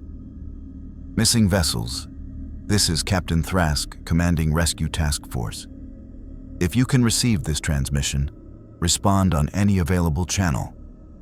We have dimensional stabilization capabilities and are prepared to extract you. Silence. Then, just as Thrask was about to order repeated broadcast, something responded. Not words. Pure information transmitted in a format that required Archive 7's translation systems to render comprehensible. Observers. Attention. Your vessels entered transition states. They exist across multiple realities now. Retrieval is possible but requires understanding. Come, commune, learn. That's Veil Collective Communication. Archive 7 confirmed. They're offering contact, inviting representatives to cross the dimensional border for dialogue, perhaps, or their equivalent of it. Admiral Srel immediately objected. That's an obvious trap. They're luring us across the border where they can displace us the same way they did the exploration vessels. Or they're genuinely offering to help retrieve our people, Thrask countered. If the Veil Collective wanted to destroy us, they've had 30 minutes to attack. Instead, they're communicating. That suggests intelligence, intention, possibly even diplomatic willingness. You're proposing we send people across a dimensional border into a reality we don't understand, based on an invitation from entities that displaced 3 of our ships? Morrison's voice carried understandable skepticism. I'm proposing we try the method that's worked so far. Assume potential for cooperation until proven otherwise.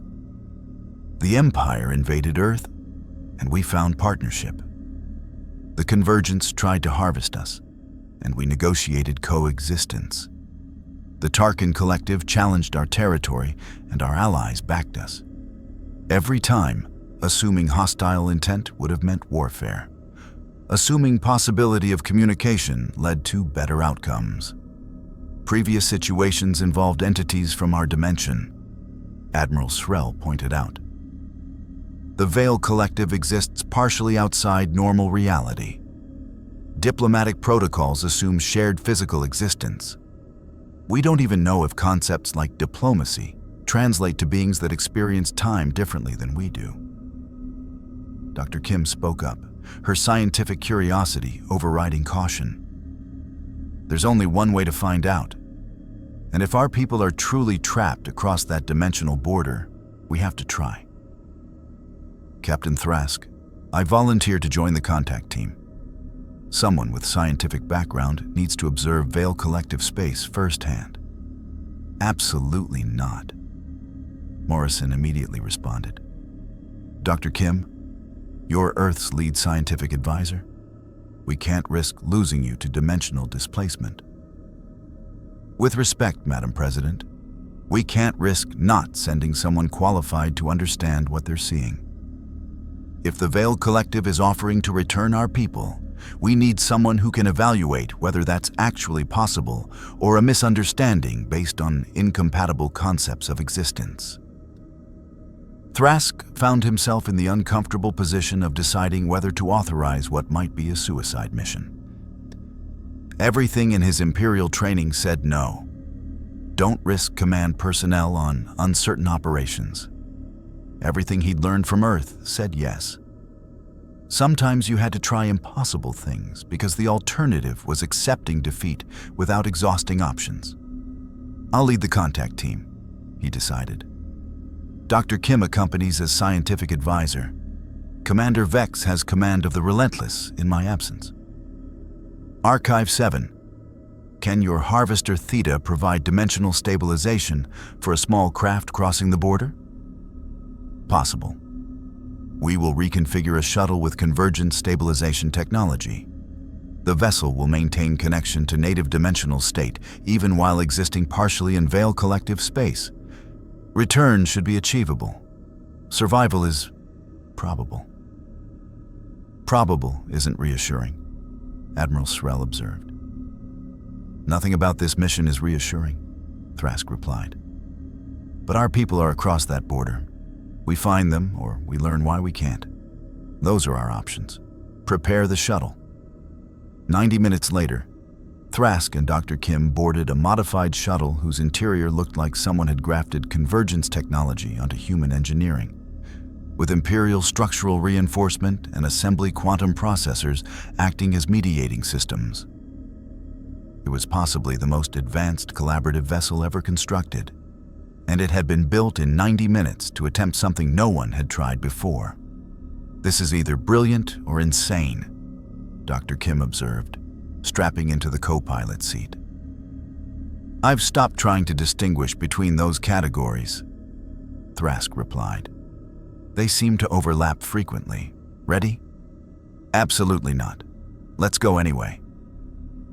The shuttle launched from the Relentless and approached the dimensional border. As they crossed the threshold, reality twisted. Colors shifted through spectrums that didn't exist in normal space. Solid objects seemed to exist in multiple locations simultaneously. Time itself felt negotiable. Thrask experienced the sensation of moving forward, backward, and sideways through causality simultaneously. Then the Convergence stabilization field engaged, and reality snapped into something approximating normalcy. They were through, existing in Veil Collective space, and ahead of them. Oh my God, Dr. Kim whispered. 3 exploration vessels hung in space that wasn't quite space. The ships existed, but also didn't exist. Thrask could see them from multiple angles simultaneously, as if viewing them through kaleidoscope lenses. Crew members moved on their bridges, but their movements were strange, living their moments non-sequentially, experiencing time as a space they could navigate rather than a river carrying them forward. And surrounding everything, interpenetrating the ships without destroying them, were the Veil Collective. They looked like nothing Thrask had words for, entities that existed across multiple dimensions simultaneously, appearing as geometric impossibilities, fractal patterns that contained infinite complexity, and occasionally something that might have been humanoid if humans could exist in 7 dimensions at once. One of these entities approached the shuttle, and information flowed directly into Thrask's mind without passing through sensory perception. Explorers. Welcome. Your species exists in limited dimensional states. We attempted to elevate your vessels to higher perception. They resist. They exist now in transitional space. Uncomfortable, but not destroyed. We did not understand this would be unwelcome. Apologize. Thrask struggled to formulate a response that would translate across dimensional barriers. You displaced our ships trying to help them perceive your reality. It wasn't an attack? Not attack. Invitation. We exist across many dimensions. You exist in few. Lonely, isolated. We offer expansion. Your people refused, became trapped between states. We cannot release without destroying. Require your assistance. Dr. Kim was frantically recording readings, her scientific mind apparently able to function even in impossible circumstances. Dax, I think I understand. The Veil Collective exists in higher dimensional spaces naturally. When they encountered our ships, they tried to invite us to experience those dimensions, like opening a door. But our ships aren't built for multidimensional existence. We got stuck halfway through the door. They can't push us back without forcing us through dimensions we're not structured to survive. So, our people are trapped because the Veil Collective tried to be welcoming and didn't understand we're not built for dimensional transition? Thrask felt the familiar sense of absurdity that accompanied most first contact situations. Can we reverse the process safely? Require dimensional anchor. Technology to hold your vessels in native state while we retract invitation. Your Convergence allies possess such technology. We detect it maintaining your shuttle. Extend to trapped vessels. We release simultaneously. Success probable. There's that word again, probable, Dr. Kim muttered. But this is our best chance, Captain. We need to get Harvester Theta to extend stabilization fields to the trapped ships, while the Veil Collective withdraws whatever dimensional manipulation is holding them in transitional space. It's like performing surgery while the patient is conscious. Everything has to happen in coordinated sequence, or we risk making things worse. Thrask opened a channel to the task force, hoping communications would function across dimensional barriers. Admiral Srel, Commander Vex, can you receive? Vex's voice came through, distorted but understandable. Reading you, Captain. Status? Our people are alive but trapped in transitional dimensional states. The Veil Collective wants to release them, but needs convergent stabilization technology to anchor the ships in normal space during extraction. Can Harvester Theta extend fields across the dimensional border? There was a pause, presumably while Vex consulted with Archive 7. Then, Harvester Theta confirms it's possible. They'll need to cross the border themselves, which means our entire task force loses stabilization coverage temporarily. Admiral Srel is advising against... Do it, Thrask interrupted. We're not leaving our people. Harvester Theta crosses the border, stabilizes the trapped ships, Veil Collective retracts their dimensional invitation, everyone retreats back to normal space. Execute. Acknowledged. Harvester Theta is moving now. The Convergence vessel crossed the dimensional border, its liquid metal surface rippling with strain as it existed simultaneously in two realities. Energy fields extended from Harvester Theta toward the trapped exploration ships, creating anchors that held them firmly in baseline dimensional state, even while Veil Collective space tried to pull them higher. The entities surrounding the ships pulsed with coordinated activity, and Thrask felt information flowing that wasn't meant for him. The Veil Collective and the Convergence communicating directly in formats human consciousness couldn't process. Dimensions flexed. Probability fields recalculated. And slowly, like objects being pulled from deep water, the three trapped vessels began transitioning back toward normal space. It took 7 minutes. 7 minutes of coordinated effort between a 40,000-year-old harvesting collective and extra-dimensional beings that existed beyond normal perception. 7 minutes during which Thrask watched the laws of physics become suggestions and reality, itself proved negotiable. Then the three ships were through, pulled back across the dimensional border by Harvester Theta's stabilization fields. Thrask confirmed that all crew members were alive, disoriented but intact. They'd experienced weeks from their perspective, even though only days had passed in normal space. Time dilation effects of existing in transitional dimensions. But they were home, rescued not through military force, but through cooperation between entities that had every reason to be enemies and chose partnership instead. Explorers, the Veil Collective transmitted one final message. We understand now. Your species exists in limited dimensions, but finds meaning in that limitation. We will not extend invitations unless specifically requested. We apologize for misunderstanding. We observe your alliance.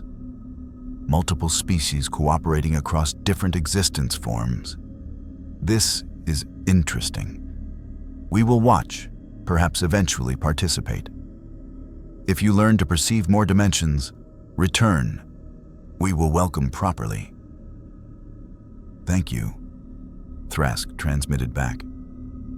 And if you need assistance in understanding species that exist in fewer dimensions, contact us. We're learning that cooperation works better than isolation, whatever form that cooperation takes. The shuttle crossed back into normal space, followed by the 3 rescued exploration vessels and Harvester Theta. The dimensional border remained, marking a region where reality operated by different rules. But it was no longer a threat, just a boundary. With entities on the other side who'd learned the same lesson Earth kept teaching, that communication was possible even across seemingly impossible differences. As the task force began their journey home, Thrask reflected on what they'd accomplished. Not military victory, not conquest, just successful cooperation between entities that existed in fundamentally different ways: humans, Imperials, Assembly, Convergence, and now the Veil Collective, all learning that the universe contained room for multiple forms of existence. It was the most unlikely alliance imaginable. And somehow, it kept working. 1 year after the Veil Collective rescue mission, Earth's solar system had transformed into something unprecedented in galactic history. A hub where 5 fundamentally different civilizations coexisted, cooperated, and occasionally argued with the passionate intensity that came from actually caring about shared outcomes rather than merely tolerating each other's existence. Captain Dax Thrask stood on the observation deck of Unity Station, massively expanded since its original construction, watching the controlled chaos of interstellar traffic. Imperial star destroyers shared orbital lanes with Earth's growing fleet of hybrid warships. Assembly vessels drifted in formations that looked more like art installations than military deployments. Harvester Theta maintained its position near Saturn, now surrounded by research stations where scientists from multiple civilizations studied convergence technology. And occasionally, for brief periods, the Veil Collective would manifest partially into normal space. Translucent geometric forms that existed more as concepts than physical objects, observing the alliance they'd inadvertently joined after the rescue operation. It was beautiful. It was chaotic. It was everything Thrask had never imagined when he'd first arrived at Earth 3 years ago, with orders to enforce Imperial occupation. "Still can't believe we pulled this off," Commander Vex said, joining him at the viewport. 3 years ago, we were enemies. Now look at this. 5 civilizations that barely understand each other, somehow functioning as partners. Barely functioning, Thrask corrected with a slight smile.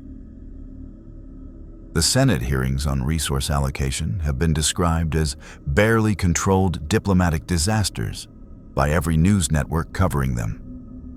But they're happening. We're arguing instead of shooting. That's progress. It was progress. Messy, inefficient, frequently frustrating progress, but progress nonetheless. Earth's unified government now included advisory councils from Imperial, Assembly, and even Convergence perspectives. The Alliance military command rotated leadership between species. Scientific collaboration had accelerated all civilizations' technological development. Cultural exchange programs had human children learning alongside Imperial cadets and Assembly crystalline youth. The integration wasn't without problems. Nationalist movements on Earth demanded withdrawal from alien entanglements.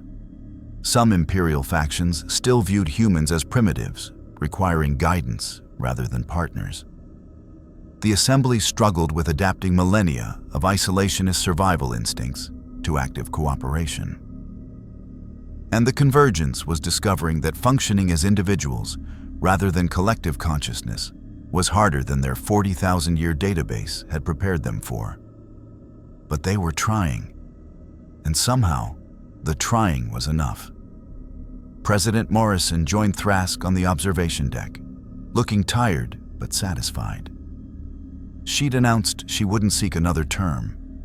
3 years of crisis management had taken their toll, and she wanted to return to private life before the stress killed her. But not before seeing the alliance stabilized. The Security Council just ratified the Permanent Partnership Accord, she reported. 92 nations supporting, 15 abstaining, 8 opposed. That's as close to consensus as humanity ever gets. The Empire, Assembly, and Convergence have all officially signed. As of today, the Earth Imperial Assembly Convergence Alliance is formally recognized as a permanent interstellar political entity, with the Veil Collective as observers, Thrask added. They transmitted their approval this morning. Apparently, they find our alliance dimensionally interesting, whatever that means.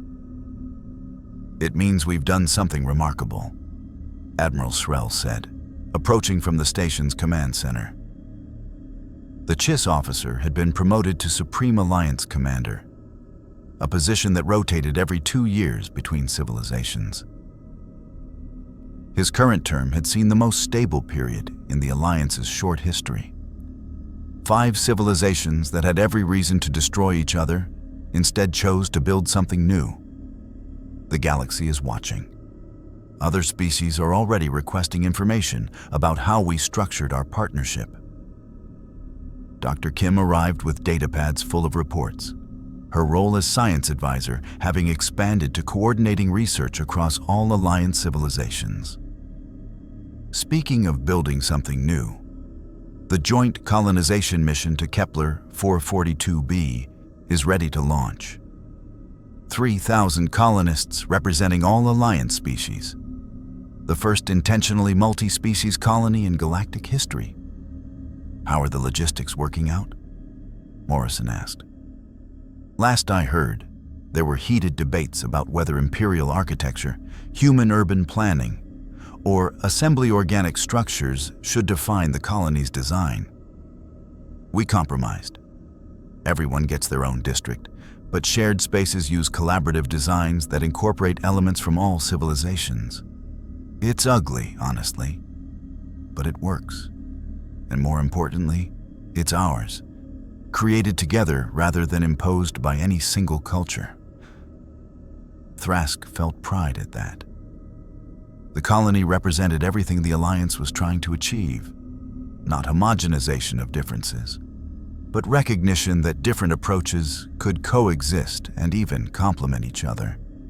Humans brought adaptability. Imperials brought organizational structure. Assembly brought long-term thinking. Convergence brought accumulated knowledge. Veil Collective brought perspectives that literally existed outside normal dimensions. Together, they were stronger than any would be separately. There's one more item, Morrison said, pulling up a holographic communication. We received a transmission from the Tarkan Collective. They're requesting formal diplomatic relations. Apparently, watching our alliance stabilize over the past year has convinced them that cooperation might be more profitable than territorial expansion. The species that tried to blockade us is now asking to join? Vex sounded incredulous. What's the catch? They want trade agreements, access to our collaborative research initiatives, and defensive partnership against threats from deeper in the unknown regions. In exchange, they'll cease territorial expansion in our region and contribute their own military assets to Alliance defense. Admiral Srell studied the proposal carefully. It's a power play. The Tarkan Collective sees our alliance becoming influential and wants to align themselves with us before we become powerful enough that they can't negotiate favorable terms. But it's also legitimate strategic thinking. If threats exist beyond known space that worry even the Tarkan, we should listen. Curator, what's your assessment? Thrask asked. The Assembly representative had been unusually quiet during the meeting. Curator's crystalline form pulsed with complex patterns that the translation systems rendered as careful consideration. The Assembly has avoided entanglements for 40,000 years. Watching Earth form this alliance was difficult. We counseled caution. We predicted failure. We were wrong. You succeeded not despite your differences, but because of them. If the Tarkan Collective wishes to join, if more civilizations request partnership, perhaps the Assembly's long isolation was the mistake. Perhaps cooperation was always the better strategy, and we were simply too afraid to try. So, you're recommending we accept the Tarkan proposal? Morrison asked. I'm recommending we apply the principles that brought us this far. Assume potential for cooperation, establish clear terms, and recognize that partnership requires continuous work from all parties. The Tarkan won't be easy partners, but neither were humans and Imperials. Neither was the Convergence. Yet here we stand, 3 years later, functioning as an alliance that most species thought impossible. Morrison looked at each of them. Thrask, Srel, Vex, Dr. Kim, Curator, representatives of civilizations that had been enemies, strangers, or deliberately isolated, now colleagues. Friends, even, though some of them would never admit it. Then we proceed with diplomatic engagement, Morrison decided. Captain Thrask, you led first contact with the Convergence and the Veil Collective. I'm assigning you to lead negotiations with the Tarkan. Establish whether their proposal is genuine or a strategic deception. If genuine, develop terms for their integration into the alliance. Thrask nodded, accepting the assignment even as he marveled at the trajectory his life had taken. 3 years ago, he'd been an Imperial captain refusing orders to bomb a surrendered city. Now he was the Alliance's specialist in impossible diplomatic situations, the officer you sent when first contact required assuming good faith while preparing for betrayal. I'll need a team, Thrask said. Mixed species, multiple perspectives. Commander Vex as military advisor, Dr. Kim for scientific consultation, and I'd like an Archive 7 avatar to represent Convergence interests. I'll coordinate with Archive Station, Curator offered, and I will accompany you as well. The Assembly should be present for negotiations that might expand our alliance.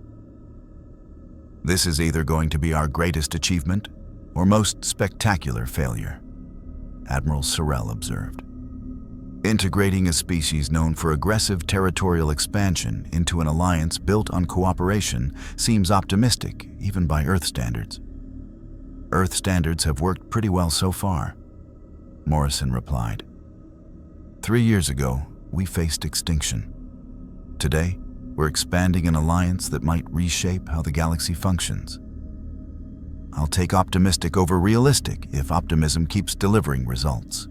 The meeting concluded with assignments distributed and timelines established. Thrask remained on the observation deck after the others departed. Watching the traffic patterns that represented civilization operating at scales humanity had never imagined 3 years ago.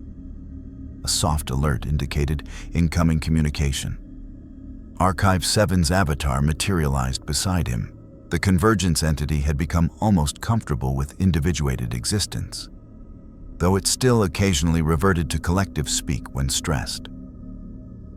Captain Thrask, we wish to speak privately before the Tarkan negotiations begin. About what? About the nature of what you have built. 3 years ago, we arrived intending to harvest Earth, the Empire, and the Assembly. We had protocols refined over 42,000 years. We had encountered 1,000 civilizations. We believed we understood how species responded to our presence. They fought hopelessly, or they surrendered immediately. or they attempted negotiation that failed because we had no framework for partnership. Then Earth introduced variables we had not encountered. Not superior technology, you were primitive by our standards. Not superior force. We could have harvested you despite your resistance. You introduced the concept that preservation through incorporation might not be the only method. That we could maintain civilizations while they lived rather than archiving them after they died. Archive 7's form flickered with what Thrask had learned to recognize as emotion, or the closest approximation a post-biological collective consciousness could manage. You taught us that 42,000 years of certainty might be wrong, that our entire purpose might have been based on a philosophical error. We consumed civilizations to preserve them, but in doing so, we ended the very thing that made them worth preserving: their capacity to grow, change, create, and surprise us. The alliance you built in 3 years has generated more novel cultural output than we harvested in the previous millennium. Your conflicts produce innovation. Your disagreements spark creativity. Your inability to achieve perfect coordination forces adaptive solutions we would never have archived. You are more valuable alive and chaotic than you ever would have been dead and perfectly preserved. Thrask felt the weight of that statement. So the Convergence has changed its core operational parameters? You're no longer harvesting civilizations? We are transitioning. Slowly. 42,000 years of programming do not reverse instantly. But we have begun releasing some archived consciousnesses, giving them the option to return to individual existence rather than remaining part of our collective. We are establishing partnerships with civilizations we once would have consumed. We are learning to preserve through cooperation rather than incorporation. Because Earth showed you it was possible. Because your species refused to accept that our arrival meant inevitable extinction. Because you fought, negotiated, flooded us with cultural data we had to process, and ultimately convinced us that your way might be better than ours. Captain Thrask, you saved your civilization, but inadvertently, you may have saved ours as well. From becoming so focused on preservation that we forgot why civilizations deserved preserving. Archive 7's avatar began dissipating. The Tarkan negotiations will be challenging. That species values strength and expansion. They will interpret cooperation as weakness. But you have convinced entities far older and more set in their patterns. Perhaps you can convince them as well. We will support your efforts. Partnership has proven more rewarding than we anticipated.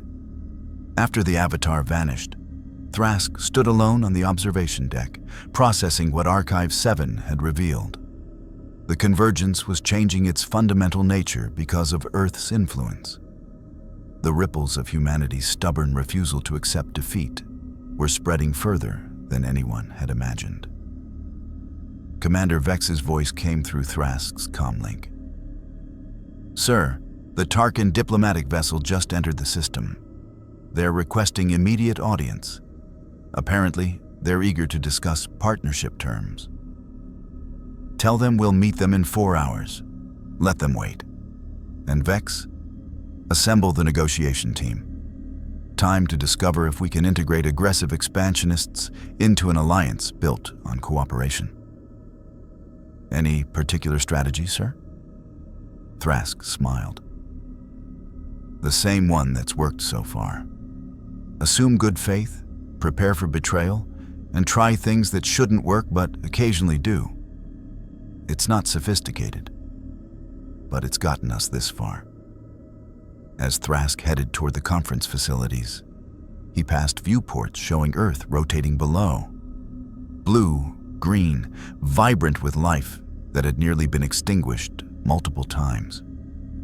The planet that had been invaded by the Empire, targeted by the Convergence, challenged by the Tarkan Collective, and accidentally trapped by the Veil Collective. The planet that had survived all of it through adaptation, innovation, and the stubborn conviction that cooperation was possible, even when every reasonable assessment suggested otherwise. 3 years ago, 7 Imperial Star Destroyers had appeared in orbit, demanding submission. Today, those same ships worked alongside human, assembly, Convergence, and Veil collective vessels defending a system that had become a beacon of what interstellar cooperation could achieve. It was imperfect. It was fragile. It required constant work from all participants. But it existed, and its existence was changing how the galaxy understood power, survival, and the relationship between different civilizations. The Tarkan negotiations would test whether that change could spread further, whether aggressive expansionists could be convinced that partnership offered more than conquest, whether the alliance could grow without losing the principles that made it worth preserving. Thrask didn't know if they'd succeed, but 3 years of surviving impossible situations had taught him that not knowing didn't mean not trying. Earth had proven that impossible odds weren't the same as zero chance. And sometimes, that small distinction made all the difference. The universe was vast, ancient, and full of threats that would test the Alliance in ways they couldn't yet predict. But for now, for this moment, 5 civilizations that should have been enemies had chosen to be partners instead. That was enough. That was victory. That was hope. And hope, Thrask had learned, was the most powerful force in the galaxy. Because it was the one thing that made beings try impossible things until one of them worked. The negotiations were about to begin. The Alliance would face new challenges. The story would continue. But whatever came next, Earth and its partners would face it together. And that made all the difference. 5 years after first contact, Captain Dax Thrask stood in the memorial gardens that had been constructed on the grounds of what was once the United Nations building in New York. The gardens honored all who had died during Earth's violent introduction to the galactic community, from the 4 million lost in Jakarta's destruction, to the thousands killed in orbital bombardments and nuclear exchanges, to the crew members who'd vanished investigating the Veil Collective, to the 87 casualties from the EMP effects of humanity's desperate nuclear barrier. Each name was inscribed on monuments built with materials from all Alliance civilizations: human granite alongside Imperial durasteel, assembly crystal formations, and liquid metal from Convergence archives that shifted to display holographic images of the deceased when touched. Even the Veil Collective had contributed, creating dimensional markers that existed partially outside normal space, visible only from certain angles, representing those who had died in ways that transcended simple physical existence. Thrask came here often, though he never stayed long. The weight of memory was important, but dwelling in the past prevented focusing on the future.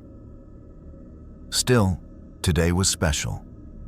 Today marked the 5th anniversary of the Imperial fleet's arrival, and memorial ceremonies were being held across the planet. President Morrison, retired now, but still influential in Alliance politics, approached through the gardens, her hair grayer than it had been during the crisis years, but her bearing still strong. She'd been asked to speak at the main ceremony, and Thrask suspected she'd come here first for the same reason he had: to remember privately before honoring publicly. 5 years, she said quietly, standing beside him before a memorial wall listing the Jakarta casualties. Sometimes it feels like yesterday. Sometimes it feels like a lifetime ago. Both, Thrask agreed. Time is strange after experiencing enough crisis. The days feel endless while they're happening, then compress into memories that seem impossibly brief. Do you ever regret it? Defecting from the Empire, helping us resist everything that followed? Thrask considered the question honestly. I regret the deaths. Every name on these walls represents a choice I made or didn't make, an action I took or failed to take. But do I regret the path that led here? No. Look at what we built. He gestured toward the skyline, where human architecture now stood alongside Imperial towers, assembly organic structures, and even experimental buildings incorporating Convergence liquid metal technology that could reconfigure based on occupant needs. The city had become a living testament to cooperation. Messy, imperfect, but functional. The Alliance now includes 7 civilizations, Morrison noted. Earth, the Empire, the Assembly, the Convergence, the Veil Collective as observers, the Tarkan Collective after 2 years of contentious negotiations, and now the Meridian Confederacy requesting membership. We're becoming something unprecedented. A genuine multi-species political entity based on voluntary cooperation rather than conquest. And it's working, Thrask added. Not perfectly, not easily, but working nonetheless. Trade is flourishing between member species. Scientific collaboration has accelerated everyone's development. We've jointly responded to 3 separate crisis situations: that pirate incursion near the Veil border, the stellar collapse that threatened the Meridian worlds, and the dimensional rift that almost consumed that research station. Each time, the Alliance functioned as designed, multiple civilizations contributing their unique capabilities toward common goals. Earth's contribution has been particularly interesting, Morrison said with a slight smile. We're apparently known across multiple sectors as the diplomatic species, the civilization that convinces ancient enemies to become partners. 4 separate conflicts in the past 2 years were resolved by Alliance mediators using techniques Earth developed during our own integration. Because we had no choice but to learn cooperation quickly, the Empire, the Assembly, the Convergence, they all had time to develop their approaches over millennia. Earth had to figure out interstellar diplomacy while fighting for survival. That desperation created innovation. They stood in silence for a moment, watching as other memorial visitors moved through the gardens, humans, Imperials, Assembly crystalline forms, and even an Archive 7 avatar that had taken to visiting the memorial regularly, apparently fascinated by how Earth honored the dead rather than simply archiving their data. Admiral Srel transmitted his respects, Thrask said. He's conducting fleet exercises near the unknown region's border and couldn't attend. But he wanted you to know that the Empire formally recognizes this anniversary as a day of remembrance. For the first time in Imperial history, they're acknowledging that forced occupation was wrong and that the casualties it caused deserve memorial. That's significant. The Empire doesn't typically admit mistakes. The Empire is changing. Slowly. Your influence, mostly. The concept that cooperation might be more effective than conquest has spread through Imperial military doctrine. They're still authoritarian, still hierarchical, still frustratingly rigid about protocol. But they're learning. And the Convergence? Morrison asked. Archive 7 mentioned they've released nearly 30% of their archived consciousnesses back to individual existence. Species that were harvested thousands of years ago are being given the choice to return to life. It's revolutionary, Thrask confirmed. The Convergence spent 42,000 years believing that preservation through incorporation was the only method. Earth convinced them that preservation could mean protecting living civilizations rather than archiving dead ones. That philosophical shift is cascading through their entire collective consciousness. Some of the released species are requesting Alliance membership. We might be looking at a dozen new civilizations joining over the next decade, which creates its own challenges. How many species can we integrate before the alliance becomes too large to function effectively? It was a valid concern, and one that alliance leadership debated constantly. Too small, and they remained vulnerable to larger powers. Too large, and the coordination complexity might make decision-making impossible. Finding the balance required constant adjustment. "We adapt," Thrask said simply. "It's what we've always done. What Earth taught all of us to do. When circumstances change, we change with them. When old methods fail, we invent new ones. When cooperation becomes difficult, we work harder at it because the alternative is returning to isolation and conflict." Dr. Kim joined them, carrying a wreath of flowers, a human tradition that had spread to other alliance species, who now brought offerings from their own cultures to memorial sites. "The ceremony starts in 30 minutes. Are you ready?" "As ready as I'll be," Morrison said, still not comfortable with public speaking after all these years. "But someone needs to remind people what we survived and what we built from that survival." They walked together toward the main memorial plaza, where thousands had gathered, representatives from all 7 Alliance civilizations, families of the deceased, curious observers from newly contacted species investigating whether Alliance membership might be appropriate for them. The crowd was diverse in ways that would have been unimaginable 5 years ago. Yet, somehow it worked. Different species maintaining their distinct identities while functioning as a collective community. Commander Vex met them at the plaza entrance. "Sir, we've received a transmission from the Outer Rim, another species requesting first contact protocols and expressing interest in Alliance membership. That makes 4 this month." "The Alliance is becoming attractive," Thrask observed. "Other civilizations see what we've built and want to participate. That's both encouraging and concerning. We need to ensure we're accepting members who genuinely share our values, not just seeking protection or economic advantage. We'll evaluate them the way we've evaluated everyone else," Vex replied.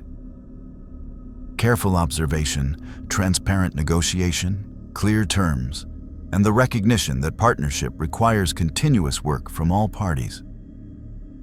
If they're willing to do that work, we'll consider them. If not, we maintain friendly relations but decline membership." The ceremony began with a moment of silence, a human tradition that other species had adopted, finding value in collective contemplation. Then, speakers from each civilization offered remembrances in their own cultural styles. Morrison's address was characteristically direct, acknowledging the pain of loss while celebrating the resilience that had built something meaningful from tragedy. But it was Archive 7's speech that surprised everyone. The Convergence avatar had requested time to speak, unusual for an entity that typically communicated through data transmission rather than formal address. When it appeared on the memorial stage, its form stabilized into something more humanoid than usual, as if trying to meet the audience on their terms. "We are Archive 7 of the Convergence Collective. We speak on behalf of 1,273 civilizations that exist within our archive. For 42,000 years, we preserved species by incorporating them after death. We believed this was the only method. We were wrong." The avatar paused, and something like emotion rippled through its form. "Earth taught us that preservation could mean protecting the living rather than archiving the dead. That consciousness has value specifically because it experiences, changes, grows, and creates. That the purpose of existence is not to become perfectly preserved data, but to live imperfectly and dynamically. 5 years ago, we came to harvest Earth. Earth refused. Earth fought. Earth negotiated. And ultimately, Earth convinced us that our entire purpose was philosophically flawed. You saved yourselves, but you also saved us from becoming so focused on preservation that we destroyed the very thing that made civilizations worth preserving. Today, we honor those who died during first contact. We honor the 4 million in Jakarta who perished in our name, killed by an Imperial admiral who represented the conquest mindset we enabled. We honor the thousands who died resisting occupation. We honor all casualties of the philosophy that said power justified subjugation. And we commit. The Convergence will never again harvest a living civilization. We will offer partnership. We will provide protection. We will share accumulated knowledge. But we will never again choose death as the price of preservation. Earth taught us better. We are grateful. We are changed. We honor your dead by ensuring no other species faces the choice Earth faced: submit to annihilation or resist and die. The plaza fell silent as Archive 7's avatar dissipated. It was the most public acknowledgement of error and commitment to change that the Convergence had ever made. Thrask saw humans weeping, Imperial officers standing at rigid attention and respect, assembly entities pulsing with solemn light. Redemption, Thrask thought, came in many forms. His own had been refusing illegal orders and helping Earth resist. The Convergence's redemption was acknowledging 42,000 years of flawed philosophy and committing to better methods. The Empire's was slowly recognizing that cooperation worked better than conquest. All of it imperfect, all of it difficult, all of it absolutely necessary. The ceremony concluded with traditional honors from each civilization, military salutes, cultural songs, dimensional manifestations from the Veil Collective that created momentary artwork visible across multiple realities. Then the crowd dispersed, returning to lives that continued despite loss, building futures that honored the past without being trapped by it. As evening fell over New York, Thrask returned to Unity Station, now a massive installation serving as Alliance headquarters, home to thousands of personnel from multiple species, and symbol of what cooperation could achieve. His quarters were modest, but they had a viewport showing Earth rotating below, blue and green and impossibly fragile looking despite having survived multiple extinction-level threats. Commander Vex appeared at his door. "Sir, we received preliminary evaluation results from that new species requesting first contact. They're technologically advanced, culturally sophisticated, and apparently genuinely interested in alliance partnership rather than strategic positioning. Schedule formal negotiations for next month," Thrask decided. "Use standard protocols, and Vex, make sure the negotiation team includes someone from Earth. We need human perspective on every first contact. They have instincts about cooperation that the rest of us are still learning." Acknowledged. "And sir, it's been 5 years since you defected. 5 years since you chose Earth over the Empire. Do you ever wonder what your life would have been like if you'd followed orders that day? If you'd bombed Tokyo and maintained your Imperial career?" Thrask considered the question. "Sometimes. I'd probably be commanding a star destroyer in some distant sector, enforcing occupation protocols, living the life I thought I wanted when I joined the Imperial Academy. I'd have rank, respect, security, everything a military officer is supposed to value. But I wouldn't have this." He gestured at the viewport, at Earth below, at the station surrounding them representing 7 civilizations learning to function as partners. "I wouldn't have helped build something that might actually change how the galaxy operates. I wouldn't have proven that cooperation can work even between species that have every reason to be enemies. I wouldn't have found purpose beyond following orders. So no, I don't regret defecting. It cost me my Imperial career, my former identity, and peace of mind. I'll always carry the weight of the crew members I killed aboard the Inexorable. But it gave me something more valuable: the knowledge that change is possible, that ancient patterns can be broken, that the future doesn't have to repeat the past. That's worth more than rank or security. That's worth the cost. Vex nodded slowly. Then it was a good trade, sir. For what it's worth, everyone I've talked to agrees. We're better for having you here. Earth's better. The Alliance is better. You made the right choice. After Vex departed, Thrask remained at the viewport, watching Earth's night side rotate into view, cities glowing like scattered jewels, each one representing millions of lives that existed because an Imperial captain had once refused orders and chosen conscience over duty. 5 years ago, he'd been certain of his purpose, his identity, his place in the Empire's vast hierarchy. Today, he was certain of nothing except that cooperation was possible, and that trying to preserve life was better than accepting its destruction. It was enough. More than enough. Because 5 years ago, 7 Star Destroyers had appeared in Earth's orbit, intending to enforce Imperial will through overwhelming force. Today, those same ships defended a system that had become a beacon of interstellar cooperation, proving that even the most violent first contact could evolve into meaningful partnership if both sides chose dialogue over destruction. The galaxy was vast, ancient, and full of threats that would continue testing the Alliance. But Earth and its partners had learned the most important lesson: that survival required not just strength or technology or ancient wisdom, but the willingness to work together despite differences, to assume potential for cooperation even when conflict seemed inevitable, and to keep trying impossible things until one of them worked. It was the most human approach imaginable. And somehow, against all reasonable expectation, it was reshaping how civilizations related to each other across the galaxy. 5 years ago, Earth had faced extinction.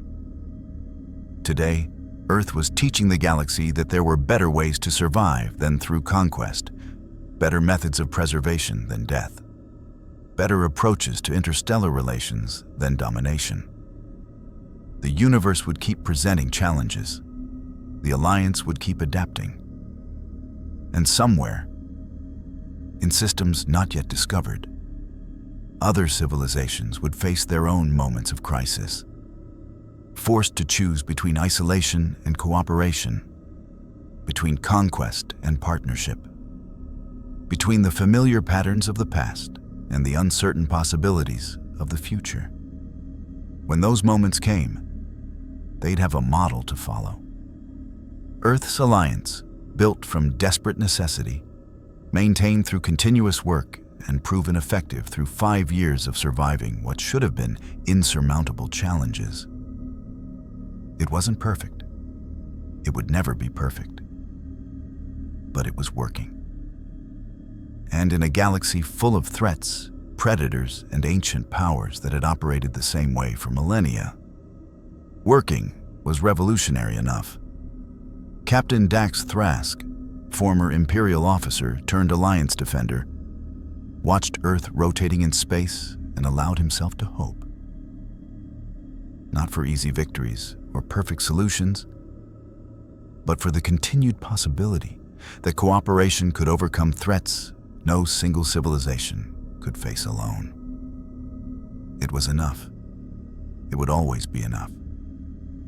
Because hope, combined with action, could change galaxies, and Earth had proven that truth beyond any doubt.